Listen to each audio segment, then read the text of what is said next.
Coming up next, the Big Red Machine Show with your host, Joe Dunn, and band director, Jody Dunn. But first, a word from our longtime sponsor, KC Electric. KC Electric has been the longest running sponsor of the Big Red Machine Show, and WAAZ and Crestview High School appreciates KC Electric for their support. KC Electric has served Okaloosa and Walton County since 1948. That's right, 1948. You've got to be doing something right to be able to say that. KC Electric can handle all your AC, heating, and electrical needs. A Carrier dealer, KC Electric services all brands of AC units. Give KC Electric a call, 682-3037. That's 682-3037.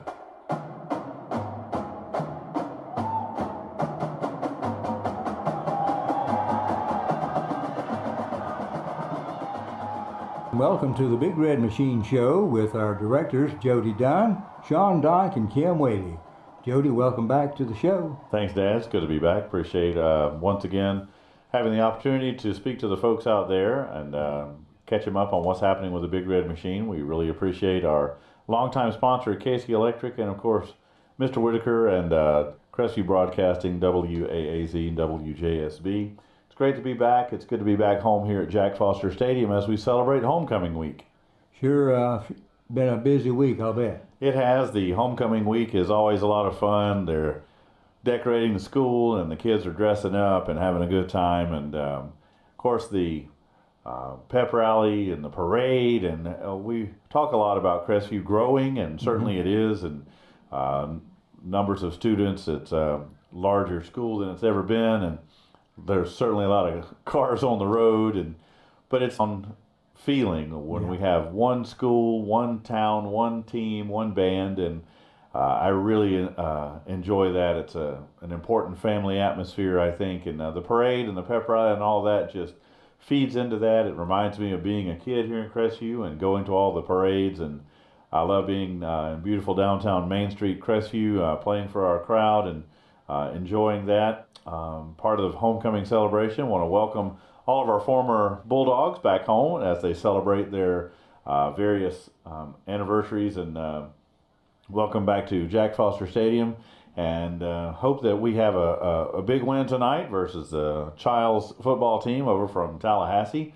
Looking forward to it. Had a great time last week at Niceville. It was a very tough game, as always, our rivals at Niceville. But getting the band there at Niceville High School, it was quite a feat, as you can imagine, to move that many buses and trucks. And the folks at Niceville were just absolutely wonderful, helping getting our buses and trucks located and secured. And they treated us very well as usual. And it's a lot of fun being at a crowd with a crowd like that who appreciates bands just like ours does. And it's great to perform for a really good band crowd. And the crowds here in Crestview and Niceville, all the ones here in Okaloosa County, appreciate a good band, and it's a lot of fun to do that.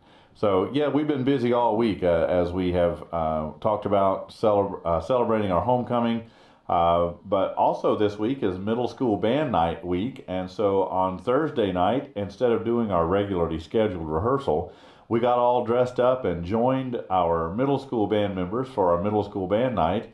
And so that means that the Big Red Machine was on the field, and then the Davidson Panther Band and the Shoal River Mustang Band came on the field and joined us, and we had just a colorful sea of Crestview band students. We played September and Sweet Caroline, and then performed our full show for the middle school band students and their folks in the audience.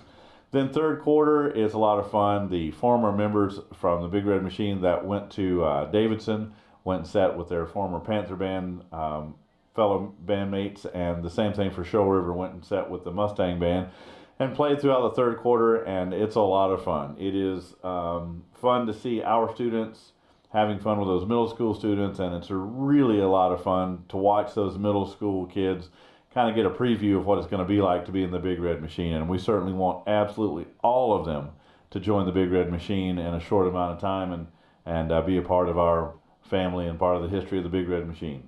Good experience for them, and I'm sure they're all looking forward to being in the Big Red Machine. And the band directors at our two middle schools, Miss Tenore and Miss Torty do an outstanding job. They are really two of the finest teachers I've ever seen, and our middle school programs are in great shape and in great hands with those teachers there. But tonight, homecoming 2023 here at Jack Foster Stadium. I'll give you a little preview of what you're about to see. During the pregame, we're going to introduce our floats and the homecoming court as they come around the track. The band will not perform as usual during pregame. We are in the stands for pregame, and we're going to announce the winner of the float contest. We'll meet our homecoming court, including last year's winner, and then we will have our outstanding Crestview High School chorus, including some alumni, to sing the national anthem this time. Look for that just to be a wonderful collection of chorus alumni coming back to sing the national anthem for us here tonight. And then at halftime, the Big Red Machine takes the field to play for the court as they come across, and we will meet all of our homecoming court in more detail. And then we will crown Homecoming Queen 2023 at the end of halftime. Then stick around after the game, after the Bulldogs' victory, for a full show. Red Machine, we will perform our complete program for the first time this year at our post-game show right here tonight after the homecoming game. Well, everyone's looking forward to that, I'll bet. And let me check with you here about the other activities at school during this week. The pep rally? Yeah, we had a pep rally. Always a lot of fun. Some silliness, some little competitions, and we actually met our homecoming king. And it's again, the atmosphere is just really wonderful. It reminds me a lot of how things have always been, and it's a good reminder of all the good things that are going on in our world. And these kids are just fantastic. If you ever want to know how our future looks, come spend the day at Crestview High School. It looks pretty good. All right. Well, Jody, a busy week for Crestview High School, and I'm sure that everyone's enjoying that and everything that's been happening at the high school and continues on until the game tonight. Absolutely. It's one big, long celebration throughout the week. Here's our break for our longtime sponsor, KC Electric, and we'll be right back with the second half of the Big Red Machine Show. KC Electric has been the longest running sponsor of the Big Red Machine Show, and WAAZ and Crestview High School appreciates KC Electric for their support. KC Electric has served Okaloosa and Walton County since 1948. That's right, 1948. You've got to be doing something right to be able to say that. KC Electric can handle all your AC, heating, and electrical needs. A Carrier dealer, KC Electric services all brands of AC units. Give KC Electric a call, 682-3037. That's 682-3037. Welcome back to the Big Red Machine Show, and let's talk this time with Kim. And Kim, welcome back to the show. Thank you. It's great to be here. All right, and you have some items that we would sure love to find out about playing in the Pensacola Symphony and how this has been relating to your teaching. Yes, it's a big honor that I get to do and still get to play my instrument. And I think the biggest thing it reminds me of, it puts me in the proverbial hot seat, just like the students are. Yeah. And so, sitting in a rehearsal and responding to a conductor and seeing what I need from a conductor and just having to keep my craft, honed and stay up to par is very, very challenging, very humbling experience. And it helps me to remember that when my students, especially when they're learning new pieces, and maybe to be a little more patient with them as they're trying to learn and make mistakes, and they're okay. You just keep trying. So well, it's certainly a good experience for them to attend a place like Pensacola Symphony and to see how things are done at that level. Yes, and later in the year, in April, we're going to get to take a couple of our chamber groups over, and they're going to play before the concert starts. They're going to play in the balcony and provide some music, and they'll actually get to hear it. That'll be a really fun experience. Sure will. And the experiences that they are being exposed to is certainly going to be very important to the growth of their musical careers. Oh yes, it really will. And several of our former students that are now at university level, they're beginning to understand and realize what they had in high school. And they're very grateful for the experience they had, and because a lot of kids are not exposed to this level of chamber music or music in their high school careers. They have to wait until college. Are there other experiences like this that they may have in the future? Oh yeah, there's a lot of stuff. We're gonna be in a little while taking a trip to FSU and watching their annual Prism concert, and we're taking about 100 students to that, so they'll get to hear that 2.5-hour concert, and it's always a hoot. We love that. Wonderful. Well, thank you, Kim, for sharing that with us, and we look forward to hearing some more about how the future experiences goes for the band. All right, thank you. All right, Jody. Yeah, let's so do some wrapping up here. Just real quick to kind of follow up on that. One of the things that I wanted to have in the band room for our students when we hired Miss Whaley is her professional working musicianship. They see her practicing her instrument every day. Yeah. They see her preparing for performances and leadership by example. So, I mean, we have examples of we ask them to practice their instruments and the directors are practicing theirs. So it's part of the process, and they do get to see where that work does potentially lead to. And I got to tell you, it's fun to walk around and watch the progress, listen to the progress. We talked a little bit last week, and we'll get into this more later on in the show, in future shows. But we've got young composers and arrangers and conductors. I have one young student who is so excited she just got her first baton, a conducting baton. Congratulations. And she's looking forward to using it. Yeah. And we love watching those students get on the podium and share what they have created. And their colleagues, their friends, their peers are the ones that are playing the parts that they've written. It's such a valuable learning experience that I would say that it's rare at the high school level, as Miss Whaley was saying a while ago. And they're quite good. The compositions and arrangements that we're working on for these young composers are as good or better than a lot of the stuff that's out there right now. Yeah. So we're going to talk in future shows about a composition contest that we have students entering and things like that. So a lot of wonderful things happening in the band room at Crestview High School. I will share this one more thing. Invited our principal, Mrs. Hayden, and assistant principal, Dr. Dunn, down to the band room the other day. It was last week, and we circled up the wind ensemble and put them right in the middle of it and played the full show for them. And I got to tell you, that's an emotional experience when you hear that level of musicianship and the power that exists in that too small of a band room. But Mrs. Hayden and Dr. Dunn were very appreciative, and it gave them a bit of joy in their day.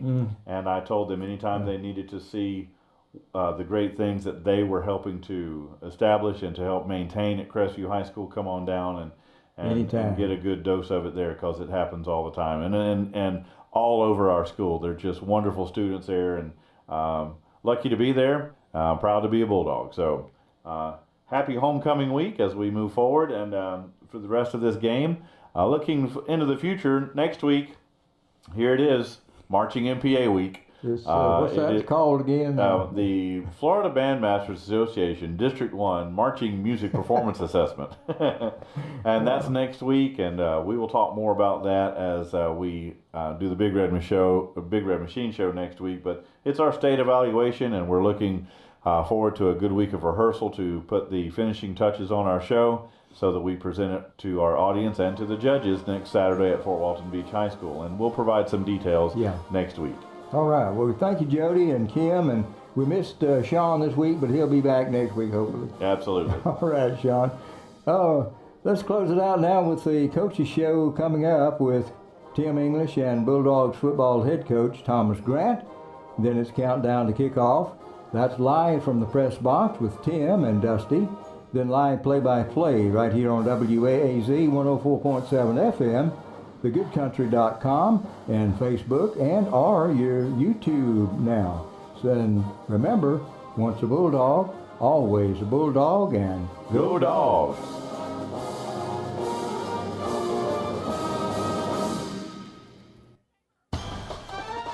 Hello, this is Dixie Dan Powell. Just like in the courtroom, you got to be bulldog tough. It takes teamwork to get to the goal line and to win the game.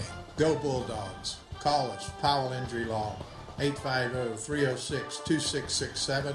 That's 850-306-2667.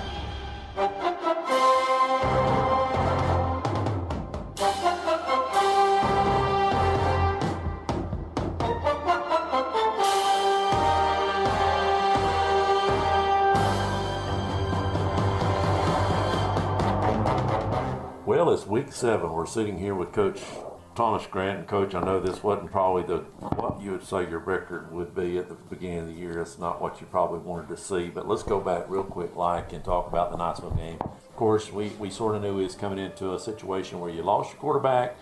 Now you're playing a freshman. Niceville's got a big defensive line, and it was going to be a battle all night. But I'll be honest with you, when it was 23 to 14? 13, yes, 13. sir. Yeah. I really had some hope. Yeah, me too. I remember when we cut it to 23-13, defense did a good job, got the ball back. We got the ball around midfield. And then, we kind of stalled out. On third down, we kind of took a shot downfield with who we thought with Patrick, one of our better players. We were going to come back around midfield, 4th and 3, and go for it, but we got a penalty that now is 4th and 18. So now we had to punt. And then from there, we continued to struggle to stop the run. It looked like at halftime you came back out and maybe put an extra guy in the box. I wasn't for sure on that. It worked for a little bit. It did. And look, we watched film today, and there's guys that were unblocked that just didn't make plays. And, we got to be more downhill at linebacker, But 140 and 150. Yes. One of them was 140. One of them is 150. And we had one JV guy that played his first game of the year on varsity.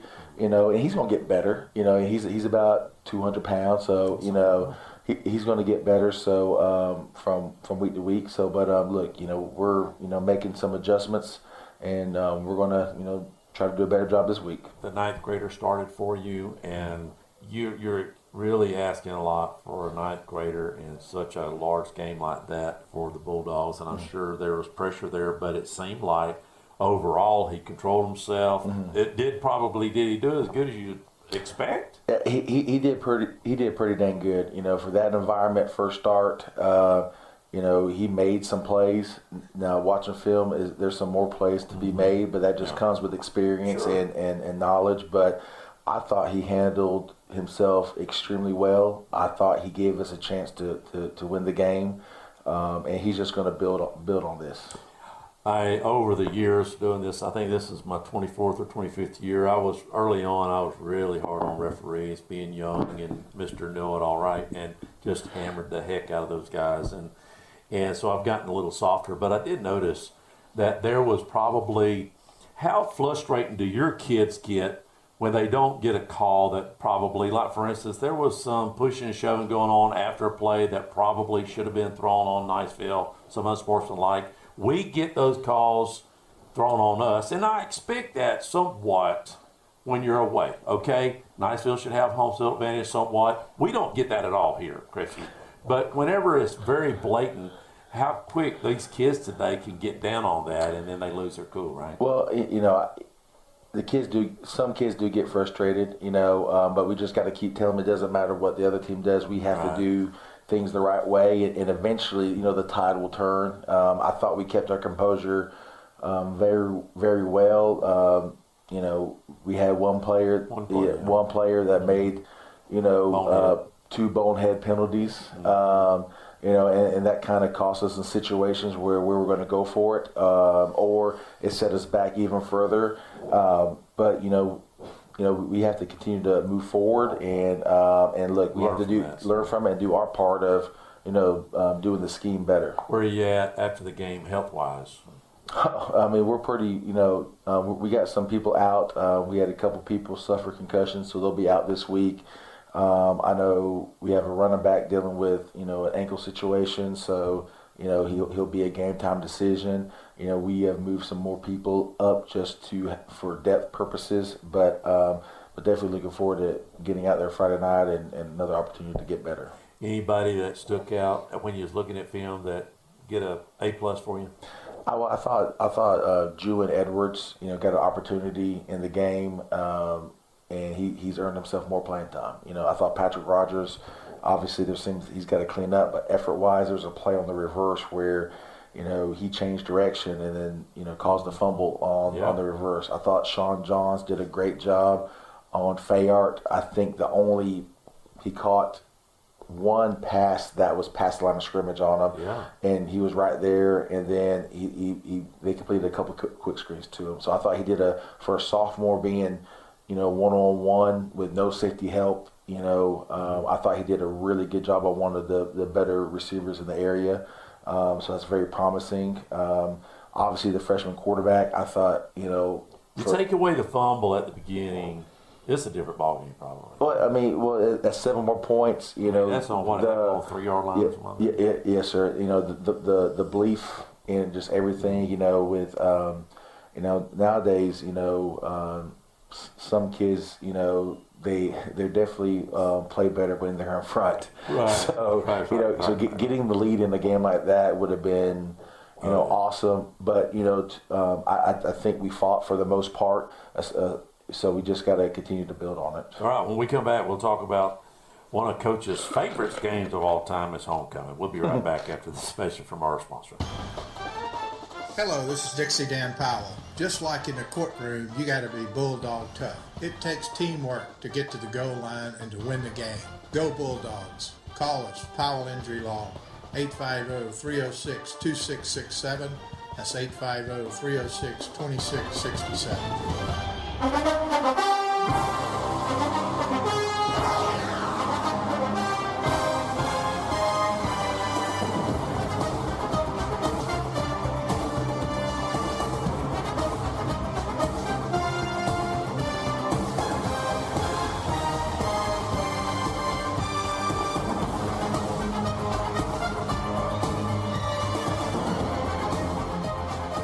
Well, we're back with Coach Grant. Coach, tonight we have another district game, and we have another district game, and then we don't have Mosley. Yeah, we do have Mosley next week too, yes, sir, right? and then we go to Milton, yes, and then we finish our district roundup with Leon. Yes, sir. But let's talk about it tonight. Chiles comes in. Now, they played Niceville tough. I believe it was 1914. Yes, sir, that's correct. Yes, sir. Let's talk about Chiles and what they bring to the table. They got a new coaching staff, I believe. So yes, let's talk about it a little bit. Offensively, they're going to be kind of spread, but I think it's more spread to run the football. I know their quarterback is a young guy, sophomore. I believe his dad played for the Florida Gators, something Jacobs. It was a receiver for him, maybe Tyler Jacobs. So he's a very athletic guy, does a really good job back there. He's a playmaker. And then, defensively, they're going to be a 4-man front. They're going to be very aggressive. They did a good job. They've done a good job playing defense this year, so we're going to have to. It's a tall order for our up front guys. Let's talk about that. Let's match up our O line to their D line. Where do you think we're at there? Is it a pretty evenly matched? Evenly matched. Everybody plays bigger than us. So okay. They're bigger than us, but I feel like if we do what we're supposed to, and get hip to hip on double teams, pick up run throughs, that should allow our running backs some creases in the run game. That's one thing that we have to establish a running game somehow, because when you cannot run the ball for any success, it is really tough to get any type of flow or rhythm going offensively. Describe success. Is that 100 yards a game? Is that making a first down on third, running the ball? What is that for you? For me, it's averaging 4 yards a carry. 4 yards a carry. 4 yards a carry. No matter how many times you run it, correct. 4 yards a carry. 4 yards a carry. Give me 4 yards. Yeah, because 2nd and 6 is a lot better play call than 2nd and 8 or 2nd and 9 or 11. So, and then 3 and 2. Anything in the playbook's a go. Whereas if you're 3rd and 8, you're kind of hamstring a little bit. So sure. All right. So talk to me about your receiver versus their DBs. What have you picked up? I definitely think that's I think that's a chance where we could have an advantage at. I think they do a good job, but I think we have the slight edge there, and we're going to look to try to take some shots with how they do things. So we're going to try to get some of our better guys matched up on the guys that we think are not as good. Nocher being out last week, he's back in the mix this week. How does that look for the Bulldogs offensively? Do you let your freshman come in, and do you have some stuff for him, or do you go back to what you were doing? Well, the freshman's definitely going to get some snaps at quarterback, but what I enjoy is that because when he's at quarterback, all 11 eyes are on him. Mm-hmm. When he's out at receiver, he's got to beat one guy. So or two at the most. At two at the most. So I think that getting him in, putting him in the slot, putting him at one, and really trying to exploit one of their DBs will help us. So Nocher's got to have time. He's got to have time, and we're going to try to get our playmakers the ball in space. All right, so tonight we talked about it earlier. I think that as you look at your schedule, I don't want to say the hardest teams out of the way, but it seemed like you was front-loaded some really tough teams, right? Proof in the pudding is they're doing really well. The rest, their schedule, the people that we played earlier. Did you feel like the first 5 games, second 5 games could be a separation with your kids too? Hey, this is what we accomplished, although we're 1-4.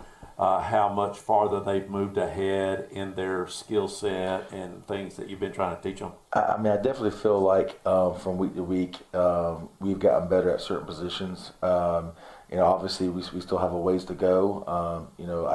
I think Chiles is very, very good. They're going to come in and try to establish a running game. We played them close last year. I think we beat them though over there. Yeah, so we beat them. It was like 23-20 or 24-20. It was something like that. I think it was a 4-point game. It came down to the wire. But we're just trying to. This is another game to get better. And hopefully get back on the winning side of things. And I know you're glad to be home. Yes, Those last 2 away games are about as tough as it gets. Look, Pace and Niceville both have electric atmospheres. Both of them this year are 2 of the better teams, premier teams in the area. Both coaching staffs, they do a great job. So being at home, being able to wear red again, and we're definitely looking forward to it. Appreciate it. Yes, sir. Thank you.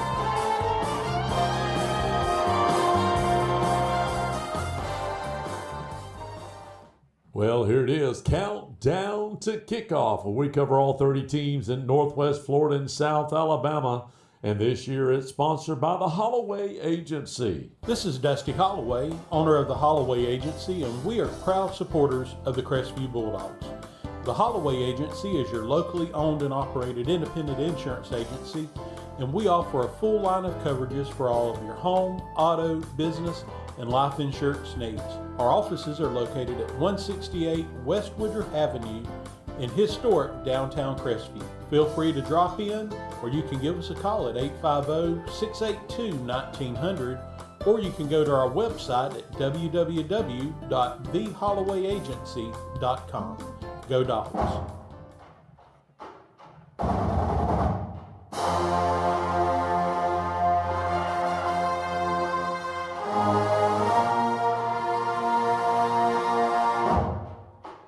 Well, here we are, week 7, man. It is flying by, and we've got a lot of good matchups, Dusty, this week. A lot of guys are off. I think, what do we count? 8 were off? Eight teams taking the week off this and week. Then about 12 of them played each other. Yeah. So this week our job's a little easier. Real quick, like as we go back, you was able to help us call the game against Niceville. Just your thoughts about, we're playing a Chiles team that you just heard Coach talk about it. Hey, they're a good team. They almost beat Niceville. So the Bulldogs has to establish the run to open up the pass, right? And that was the main thing I guess I saw last week in that loss to Niceville was Crestview never established any type of running game. But then you look at our line, and Coach even mentioned it, we're so much smaller. Right. We don't have any big guys. Diesel, those guys are gone. Yeah.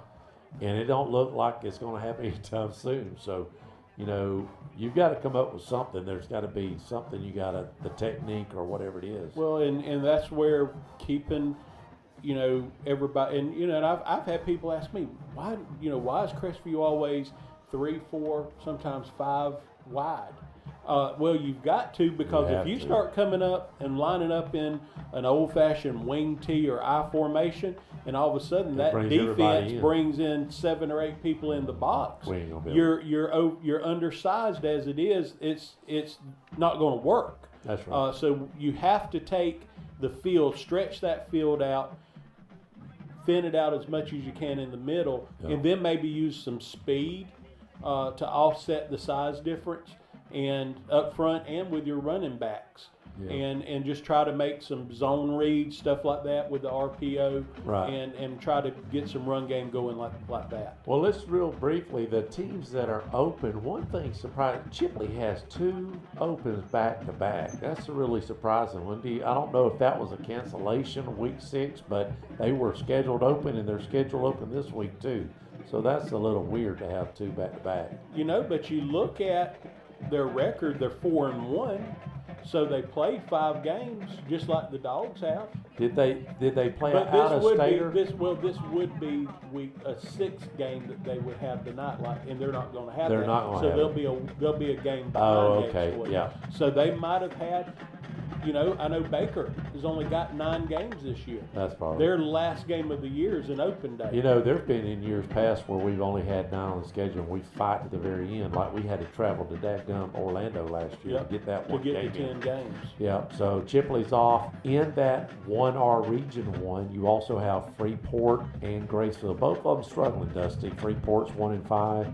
Graceville's 0-5. Last week, Freeport lost to Bozeman in a big way. Graceville almost picked up a win last week against the Houston County. Where are they coming out of? Out of Dothan. Out of Dothan? Mm-hmm. Dothan area. So, yeah, both those teams definitely struggling. I think you could probably go back and listen. I think I had a little bit higher expectations for Freeport than what they're showing at 1-5. So maybe this open week is a chance to both of them to heal some wounds, and maybe, you know, for both of them, you know, maybe try to finish strong and find a way to try to get close to 500. If you go down to 2SD2, you have South Walton, North Bay, Haven, Bay, and Rutherford. North Bay, Haven, and Bay is off. Both of them's 3-3.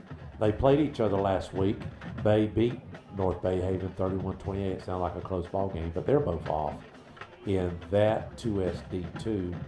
And then if you slide down to 3SD1, Escambia, who's leading the pack at 5-1, they're open. They beat Booker T last week 35-0. And then Fort Walton Beach, who's 3-3. Now they lost a game to Pine. What did they lose? 35-20. So kept it. They somewhat competitive. Yeah. And the week before they beat Arnold. So, and then I believe in 4SD1, Milton, who is off. So that's the only one, and that's the only one left. Let's look at our Andalusia. Yeah, Andalusia, they're 6-0. Let's look at our Alabama folks, the folks north of us. You got Andalusia, W.S. Neal, Ott, Florella, T.R. Miller. Andalusia's just on a roll, buddy. T.R. Miller definitely is. They're 6-0. Andalusia. Oh, Andalusia. Yeah, they're definitely continuing their ways from a year removed from a state championship. They won a relatively close game last week over a 5-0 at the time Bibb County team. Come away with a 27-10 win. That's probably the most points that Andalusia's given up this year. They've only given up 43 points through 7 games, or through 6 games. Yeah, that makes sense. And look for them to possibly and more than likely improve on that point average per game given up, taking on a 2-4 Geneva squad tonight. W.S. Neal and T.R. Miller was off last week. They both played. W.S. Neal in Bruton is leading the pack at 4-1, taking on Cottage Hill that's 0-5. That should be a pretty easy win. And T.R. Miller comes in 3-2. Yeah, they're coming, like you said, they're coming off an open week, and they've got Bayside, the Admirals. The Admirals? Out of How Bayside. do you know all those names? That's where, when they were volleyball, played a lot of tournaments at Bayside. Oh, okay. Their volleyball squad since 2001 has won 20 state championships. Every year except like 1 or 2, they've won the state championship. What? Coach Schilling, the coach there, is like she's either the winningest coach in high school volleyball history or in the mix. Really? She's won over 1,000 volleyball matches in her career. Good So yeah, we're Lord. real beautiful campus right there on Mobile Bay. Uh-huh. I mean, beautiful campus. But T.R. Miller, 3-2. They travel to Bayside. so- Traveling to Bayside. T.R. Miller, that's one thing you're not used to. We don't know a lot about T.R. Miller, but you're used to seeing them on Channel 3, Yeah. on Prep Football Final and Yep. whatnot. 3-3 is a possibility for them, and that's just not where you're used to seeing a T.R. Miller Yeah, squad. right. But they got a real good shot at it. If they Generally, don't come W.S. in Neal don't have quite the team that Exactly. TR So it's Miller kind of does, right? flip-flop So it's this year. flip-flop. Florella, 4-1. They beat a Sampson team 20. They don't have no win. Sampson doesn't, but they play Houston County now. So Florella's, like you said, 4-1, good team going this year. Should be able to go actually at home tonight. Houston County coming in at 2-4, so it should be a good chance for Florella to move to 5-1. All right, well, let's go back up and let's start with 1R Region 1, and really one of the better games tonight. It's going to be interesting to see, especially in this division. You have Bozeman and Destin. We'll break that down in a minute. Jay is playing tonight, and then Northview, which has always been a great matchup with Baker. I don't know how it's going to fare. Both teams are 1-4. Dusty, let's talk about that real quick. That is such a surprising, just looking at both those teams 1-4 right now. Northview does come to Baker, so Baker's got a home field advantage here. Baker's got a home field advantage and finally picked up their first win of the year last week, defeating Lighthouse Academy 42-12. So able to pick up that first win and hosting the Chiefs that are also, like you said, coming in at 1-4. They lost last week to Alberta out of Alabama, 26-43. So this is a game that for as far back as I can remember, the last 6 to 8 years at least, this is a game that everybody has had marked on their calendar as this is going to be determining a district title. This is going to be determining home field through the playoffs, because both of these teams usually were in the playoff picture. And both of them right now are fighting to try to find a way to finish above 500. Really surprised at how the point spread is for these teams. Baker scoring 85, giving up 156, so almost a 2-to-1 ratio. Yeah. Backwards. And then Northview, almost in the same boat, not quite, scoring 103 points this year, giving up 146, so not quite the spread. They've scored a few more points, not giving up quite as much. Looking at Baker again, a lot of this, Dusty, when you look at their stats, they just don't have the players to fulfill the stats, right? They just don't.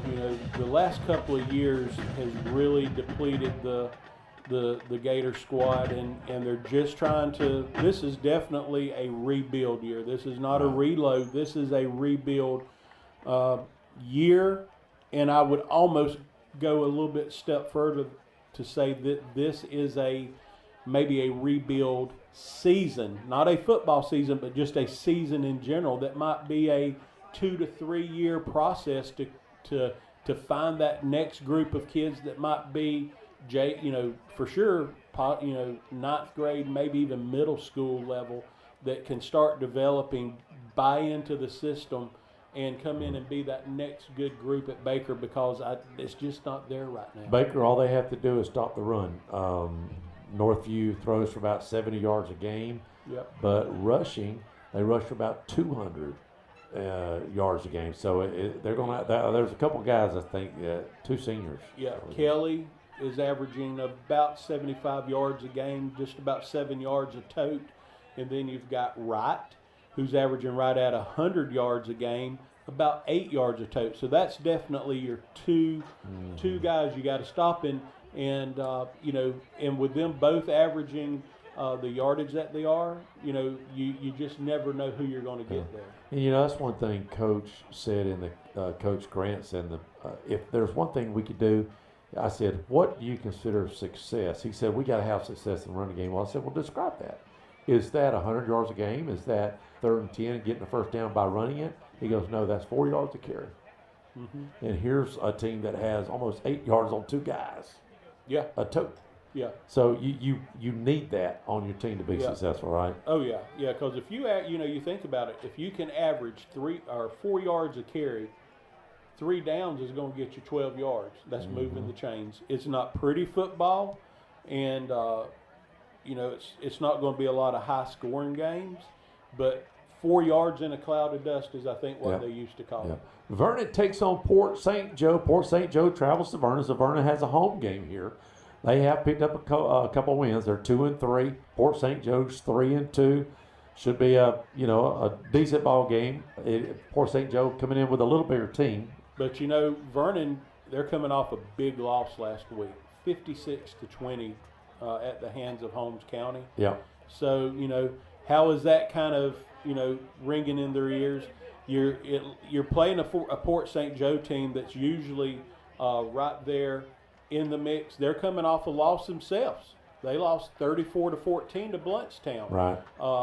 So Port St. Joe maybe not quite at the level that they're typically used to being at. Mm-hmm. Vernon trying to turn that ship around after a few 2 or 3 years of just way down in production and wins. Finally, got 2 already this year. Could be a good game. It is at Vernon, so that will help out some for the Yellow Jackets. Jay takes on Holmes County. Here's 2 teams that's 4-1, 22-6. They lost to Destin. Holmes County, like you said, beat Vernon 56-20 is what you said. Yeah. So that's going to be a good game. Yeah, Jay was coming in, really moving everything in the right direction, and I think even with that loss to Destin, there's a lot of momentum, a lot of positive vibes going on at Jay. I've got a couple of people I know that I follow on Facebook that are connected with the Jay program, and there's a lot of excitement over in Jay right now with the Jay football team because it's been several years since they've had something to really get excited about, and even sitting there at 4-1, still got a lot to be excited about, and picking up a win against this Holmes County team tonight that is also at 4-1 could go a long way to propelling Jay into possibly a bid into the playoffs this year. And Chipley with that off, they're 4-1. So you have 3 teams that are bidding for that to stay in the race with Bozeman, who's 5-0. Jay, I think the one big thing is at home. Looking at the score, looking at how they score though, Holmes County has scored almost 90 more points in the same amount of games as Jay. So it's going to be tough on Jay to stop the. Now they haven't gave up as many points. Right. But Holmes County, they're averaging 33, 34 points a game, and you look at their stats, and from a stat standpoint, we always look at do they do it on the ground, do they do it through the air? They're definitely a ground team. Yeah.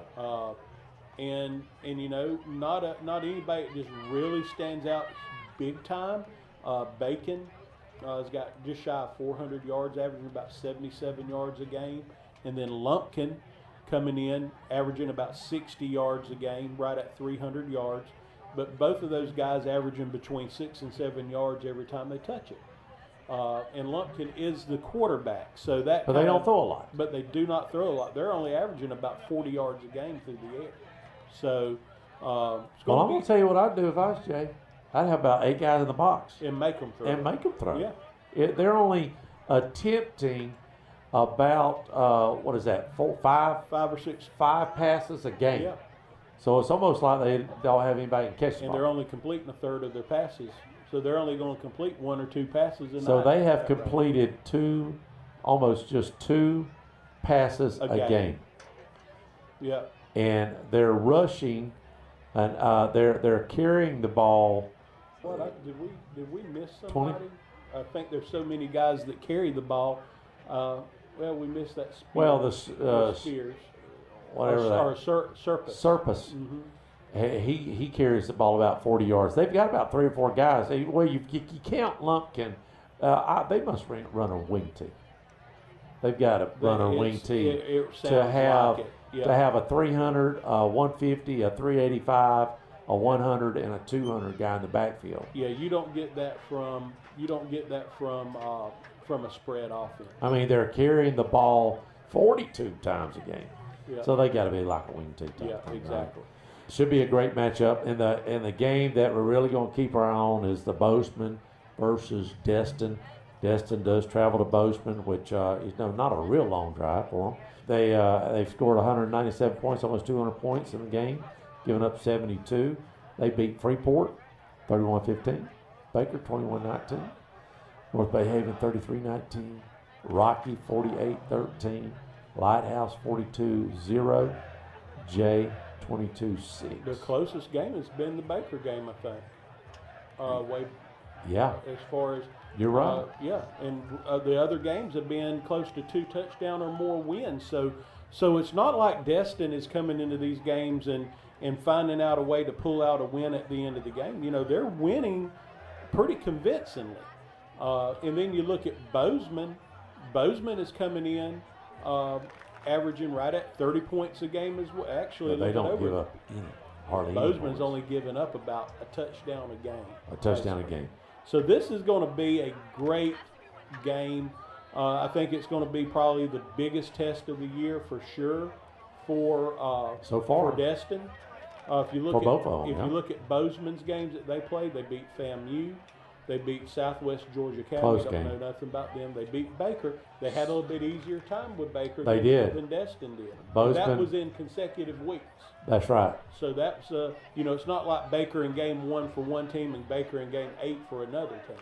So they beat Baker by about an extra 10 or 15 points, and they beat Freeport, who Destin beat. Didn't we say they beat Freeport? Bozeman did 47-7, so they had their way with Freeport also. Yep.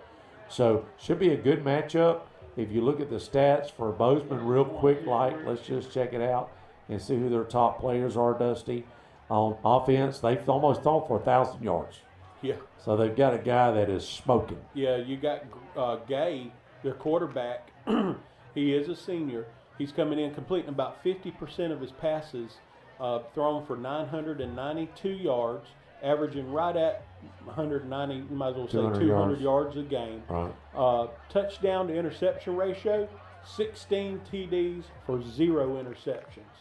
So, if you're a 1A school and you're throwing for 200 yards, that automatically tells you you're going to be winning games, because most schools that are small schools in our area just don't have the DBs that can compete with a 200-yard plus game quarterback. And then the running back Jenkins averages almost 100 yards a game, 10 yards a carry. Wow. He's carried the ball 42 times. So, man, when you've got that combination, and Gay runs out of the backfield, Peyton Gay runs out of the backfield, they're averaging almost 180 on the ground. And what did you say, 200 in the air? Yeah. So that's one of these, pick your poison. Are you going to get beat through the air? Are you going to try to stop the ground game? Or are you going that's a tough task. This is definitely going to be the biggest test of the year thus far for Destin, without a doubt. What does Destin have as far as their league you guys? Look at Destin, they're coming in averaging about 150 yards a game through the air. Boudreaux, their quarterback, you look at his completion percentage. He's only completing about 45% of his passes, 5 touchdowns to 3 interceptions, where the Bozeman quarterback had a quarterback rating in the 120s. Boudreaux's at 75. Right. So definitely, he throws for you some yardage, but you're gonna have a chance for an interception or something. And then on the ground, not too bad, averaging about 140 yards a game. Their main guy is Bruckner. He's averaging just at 75 yards a game and about 7.5 yards a carry. Boudreaux runs out of the backfield. Yep. I think all these quarterbacks do. Oh, yeah, just about anymore. It sounds like that Bozeman's got a more high-powered offense. Yes, I think that's safe to say. That's just safe to say. Yeah. Let's move on down, and that's the only games in 1R Region 1 is Bozeman, Destin, Jay, Holmes County, which is some great game, Vernon, Port St. Joe, and Northview Baker. Let's look at over there in Region 2. Scylla Christian's got Rocky. Rocky comes in 3-3. They started out hot, and they've cooled down a little bit, Dusty. They may have problems with Scylla Christian, who's 4-0. Yeah, Scylla Christian, the main problem for Rocky is going to be trying to find a way to score. Through 5 games, Scylla Christian has given up 7 points. So you start doing the math, and you're trying to think, well, how many points a game on average is that? Let me break it down for you. That is, they've given up a touchdown in 4 games, basically. That's right. Either a touchdown or 2 safeties and a field goal. So it'll be a touchdown. We're going to call it a touchdown. Somebody beat them. Somebody got beat with 7 points on the scoreboard. And everybody else has been shut out. And Rocky's given up 200 points. That does not add up. So it's not looking good for the old Rocky team. Real quick, just to do a rundown, we'd already talked about Port St. Joe playing. Liberty County plays Weewab. Cottondale takes on Franklin County, and Cottondale should pick up the win. Yeah, Sneeds takes on Bluntstown. That's a pretty good. That's going to be a good game. Sneeds is definitely cooled off. I think they jumped out to a 2-0 start, and then they've lost the last couple of weeks, and so they're sitting there at 2-3. Like we said, we already talked about. Of course, they were taking on Weewab. Then Jefferson takes on Gadsden. And Franklin's, like we said, taking on Cottondale. 1SD1, we already talked about Rocky. The only other team really in there is North Florida Christian, 4-2. They take on FAMU. That should not be a problem. Let's get on down now to 2S District 1, where you have Walton, Pensacola Catholic, West Florida Tech, and Pensacola. Pensacola picked up their only touchdown last week. I thought you were fixing to say first win, and No. Their first touchdown. Their first touchdown, only touchdown. They lost to Catholic 51-7. They have the Pace Patriots, no easy task there. They do have them at home, so they don't have to they don't have to ride home with their heads to their tails. It will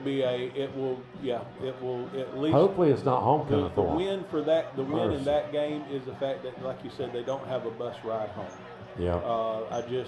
I see Pace coming into this game and having this thing probably in control before halftime, and more than likely a running clock in the second half. West Florida Tech takes on Tate. That'll be a good game. They lost to Walton last week, 31-34. They made it close there at the end. Tate's turned it around a little bit. Tate has. Pull up Tate real quick and let's see, what did Tate do last week? Tate last week, they beat Milton. Oh, we talked about this earlier. They beat Milton 45-7. So a big win for Tate. And you look at Tate at 3-2, 204 points scored. So they're averaging over 40 points a game offensively and giving up about 20. So, Tate is starting to see things turn around. They're one of those teams that have really struggled the last 3 or 4 years and have started turning it around. Their 2 losses have come to Navarre and to Pine Forest. They lost big to Pine Forest, which was the first game, of the year. And then here a couple of weeks, about 3 weeks ago, they lost to Navarre 45-42. So that's one of those that could have gone either way. So Tate really enjoying a good season so far. West Florida Tech has only got 2 wins, and those 2 wins, they come to Booker T and Pine Forest, which is a surprise. Yeah. And Pine Forest, I think everybody had high expectations on Pine Forest, and they're still doing good, but I just don't think Pine Forest is quite as good as everybody thought they were going to be this year.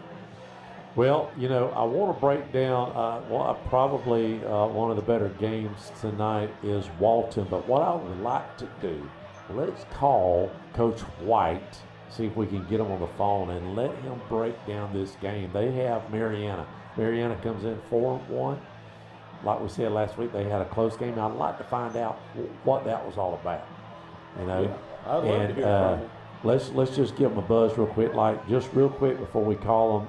We may or may not get them on the phone, but they've scored right at 180 points, giving up 118, so a pretty good balance there. Marianna comes in 4-1, about the same, 197 points scored, 103. So they've turned things around from last year. Last year they wasn't very good at all. Right, no, they struggled last year. Let's see if we can get them on the phone. Hello? Hey, is this Coach White? What's going on, man? Hey, what's going on? Well, me and Dusty was just about to break down your game, and I said, Dusty, why don't we just call the man himself? You're probably the three teams, you guys, West Florida Tech, who you beat last week, and I want you to talk to us a little bit about that game. And, of course, Catholic. It's got to be one of the toughest scenarios in Northwest Florida, seeing that you almost, I guess you could lose one of those games, but I guess last year you fell in a trap where you had a great record, but you lost to the other two teams in your district, per se, Oh, yeah. Talk to us about, you've got Marianna tonight, but before we talk about that, real quick, if you don't mind, give us what happened. What was it, 34-31? 34-31, yeah. So give us a rundown of what happened there. How did y'all pull it out? We felt like we dominated pretty much the whole game. We actually had 3 touchdowns that were called back. One for when they said the guy stepped out of bounds and then come back inbounds and called it, which we hadn't seen yet. They said one that we had an illegal lineman downfield, and because it was like an RPO, so he might have been a little bit downfield. And then one said they said we had a holding call. So we was up 9 at halftime and took the opening drive and drove 90 yards and was fixing to go up 16, and we fumbled it on the 1-yard line. So we felt like we kind of dominated the whole game. They cut it close there at the end. They run a kickoff right there with about 4 minutes to go after we'd scored, and it made it look a little bit closer than it was. But, we played a really good football game that night, and probably our best game of the season.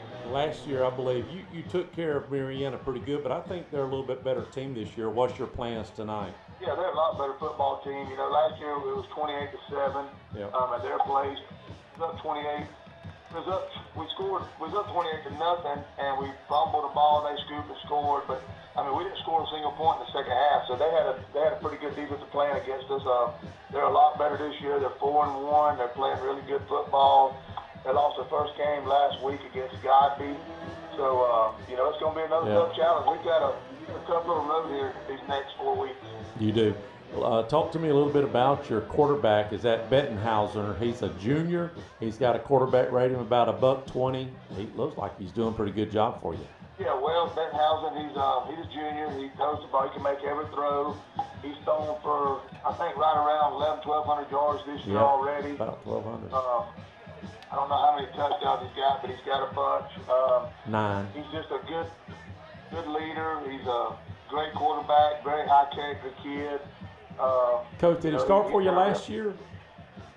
No. He actually, the story on him is, as a 10th grader, he moved to South Walton from Texas, and he kind of split time last year as a 10th grader with the kid they got down there. So at the end of the season, the daddy, we had beat South Walton last year like 61-14, I think. And the daddy called me right before spring break and asked if he could come tour the school. So we let him come tour the school, and then he said, he was interested in talking about Wells. I said, well, I can't talk to you about Wells until you enroll him. So right before spring break, they enrolled Wells into the school, and then he asked me, he said, well, do you think the kid can play for you? I said, not only can he play for me, he'll start every snap. I said, I think he's the best quarterback that South Walton had. But the other kids, all his life, and his daddy's, big in the community. So I thought Wells was a better quarterback to start with, and we were glad to have him. So he started the Monday after spring break last year, went through all the spring and all the summer with us, and he's been a real blessing. Looking at your rushing yards, you've got about 800 yards, so you're somewhat balanced. I would say 60-40. You've got a couple kids back there, McKenzie and Say. McKenzie's a senior. He looks like he's your leader this year with about 500 yards on the ground. How big a game do these guys got to have for Bettenhausen to have a good passing game? Right. Well, Nuke is he's our two-way player. He goes both ways. So, like, Friday night, I think he had 19 carries, and Peyton C had 15. So they kind of share the load. Nuke's a guy that can take it to the house. He can change he can change directions with it. Peyton, he's just a good power runner, great vision, does what you ask you to do, gets you 4 or 5 every time. And in all honesty, the last 2 weeks have been our best rushing weeks against South Walton and West Florida because we've been throwing it, and everybody's just kind of trying to take our passing game away. So now it's opened up our running. So we've got 2 really good running backs. Our offensive line's getting a little bit better. We got a lot of weapons outside that we can throw to, but we're pretty balanced. I think you have a kid over there that's kin to one of our guys receiving corps, Colmetz, the Colmetz boy. He's Dalton. It looks like he's doing pretty good for you too. Yeah, he's got about 9 or 10 touchdowns, I think. He's a great player. He's our number 1 receiver. He plays runs great routes, catches everything you throw to him. Got good speed. Really good player. We're glad to have him. On your defensive side, real quick, what is your main scheme when you run it out there? Do you have a base scheme on defense? Yeah, we have a base scheme. If they have a tight end, we play 50 shade. If they spread us out, we try to play a bear front. We play a lot of man coverage. We like to put a lot of pressure on it. Our nose and 2 tackles is probably as good as anybody's got around. Well, Juwan Antoine Morris and Kavion Adams, them 3 is our defense. They're really good. Daniel Boatwright, he's one of our inside linebackers, along with our defensive coordinator's son, Mason Clark. So we've got a good core. Most of these guys have been playing since 10th graders. When I first got here, I started them all as 10th graders because I knew they was going to be pretty good one day. So most of those guys that we've named have been playing since 10th graders, and now they're seniors. So we've got a good nucleus. Well, you're sitting at 5-0. You beat Mariana tonight. Next week you have Catholic, which is actually probably the last toughest game that you have on your schedule. Pensacola, bless their heart, last week they finally got a touchdown, but Northview for some reason is down, and Gaston County. So if you beat Catholic, you're sitting at the top, the creme of the little creme, I guess you would say, and that puts you in the driver's seat, which last year you just missed out. On your looking at, no coaches want to jump ahead, I get that, but looking ahead at what it looks like for you guys, where does that put you guys having a couple of home games, I guess, if you win your district outright? Yeah, if we was to win our district outright, we would be the number 1 seed in our region, which we could probably go out through the regional finals, which would give us 3 home games. Right now we're seated pretty high. We're we don't really want to talk about none of that. No, I know. Yeah. We don't want to jinx that. But right now we're number 2 in our region. We're actually number 1 in number 2 in our class. And so if we can somehow beat Mariana, which is going to be a tough task, and somehow beat Catholic, I believe we would be the 1 seed, and we could probably host 3 playoff games. When's the last time Walton's been 13 in the state? Probably 85, maybe. Wow. Maybe 40 years ago. And this is, how many years is this for you for head coaching? I'm in my 3rd. 3rd year. So, man, I appreciate you taking the time and giving us a little update. Covering you guys all these years. We cover about 30 teams. We've been doing this since 2002. And I told Dusty, let's just call Coach White and let's talk a little bit about it, because this is probably the game of the week. Are you guys going to have Channel 3 over there? The people that cover us, Panama City don't cover us very well, so we get covered out of Pensacola a little bit. We was the game of the week last week over there. Actually, we was the game of the week in the state of Florida last week. Okay. But Mariana, they get coverage out of Panama City. We got a lady coming from Panama City today for practice at 4 o'clock. So I don't know what she'll tell us. I'm sure I definitely will be game of the week next week with Catholic coming in. Yeah. And the good thing isn't that a home game for you guys? Yeah, Mariana and Catholic are both at home. Yeah, that's awesome, man. I appreciate the time, Coach, and good luck tonight. Thank you, sir. Thank you. Well, you heard them. That was pretty good. felt like they had West Florida Tech beat all the way through. They just made it close at the end. So congratulations to Coach. And I didn't want to jinx him about talking about his rankings at the end there, but look, it is what it is. They're playing lights out right now. They're doing good.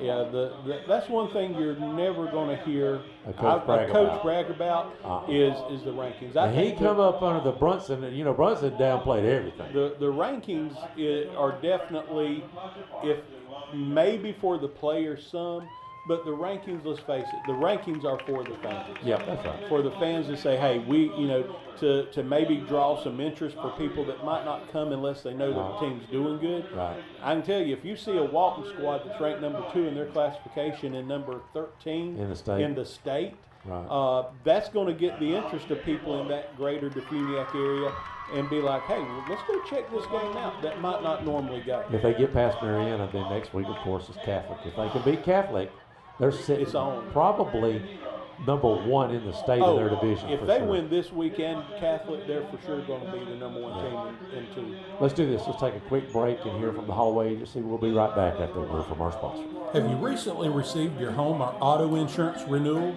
and are coming down with a case of sticker shock? This is Dusty Holloway of the Holloway Agency, and we may be able to help you out with that problem. Our office is an independent insurance agency, and we represent multiple A-rated carriers. Feel free to give us a call at 850-682-1900, or you can drop by our office at 168 West Woodruff Avenue in downtown Crestview for a free, no-obligation insurance review.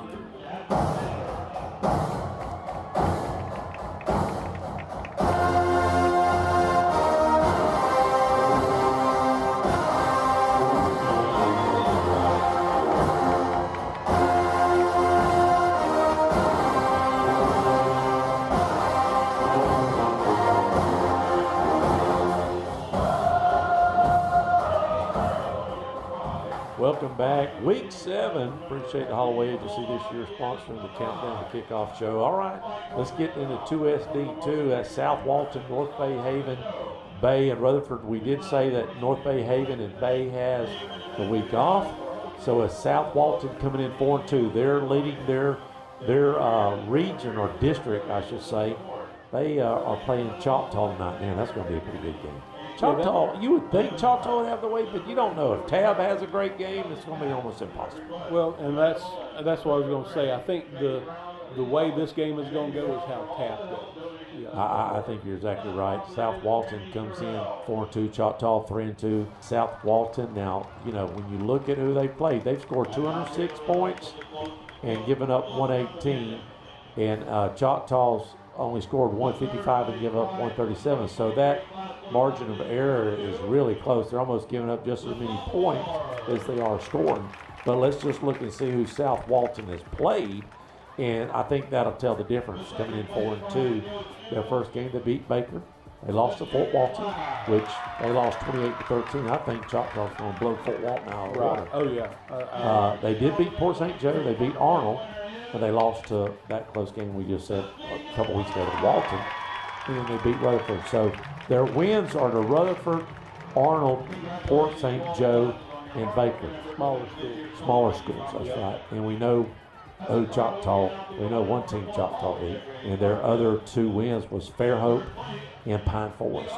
They lost to Pace, and last week they lost a game 2 weeks ago to Niceville. So you would think Choctaw would have their way with South Walton. You would.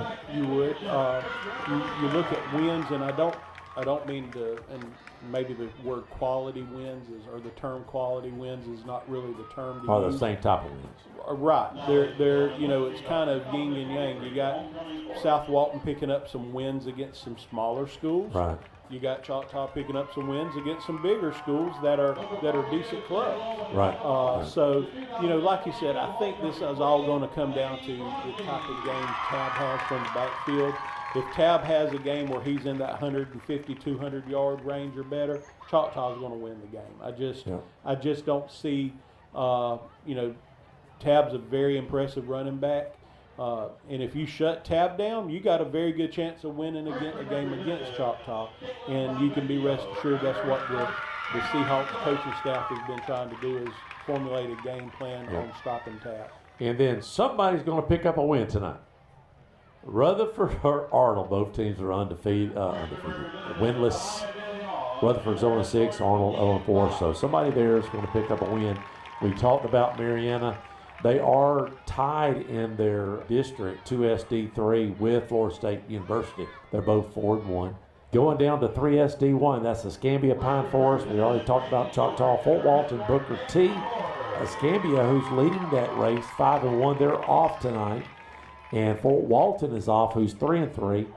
Pine Forest takes on the Big U. Going to be an interesting game.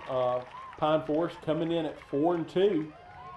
Yep. You know, they're at Niceville. They're coming off of a win last week, 35-20 over. So is Niceville, just throwing that out there.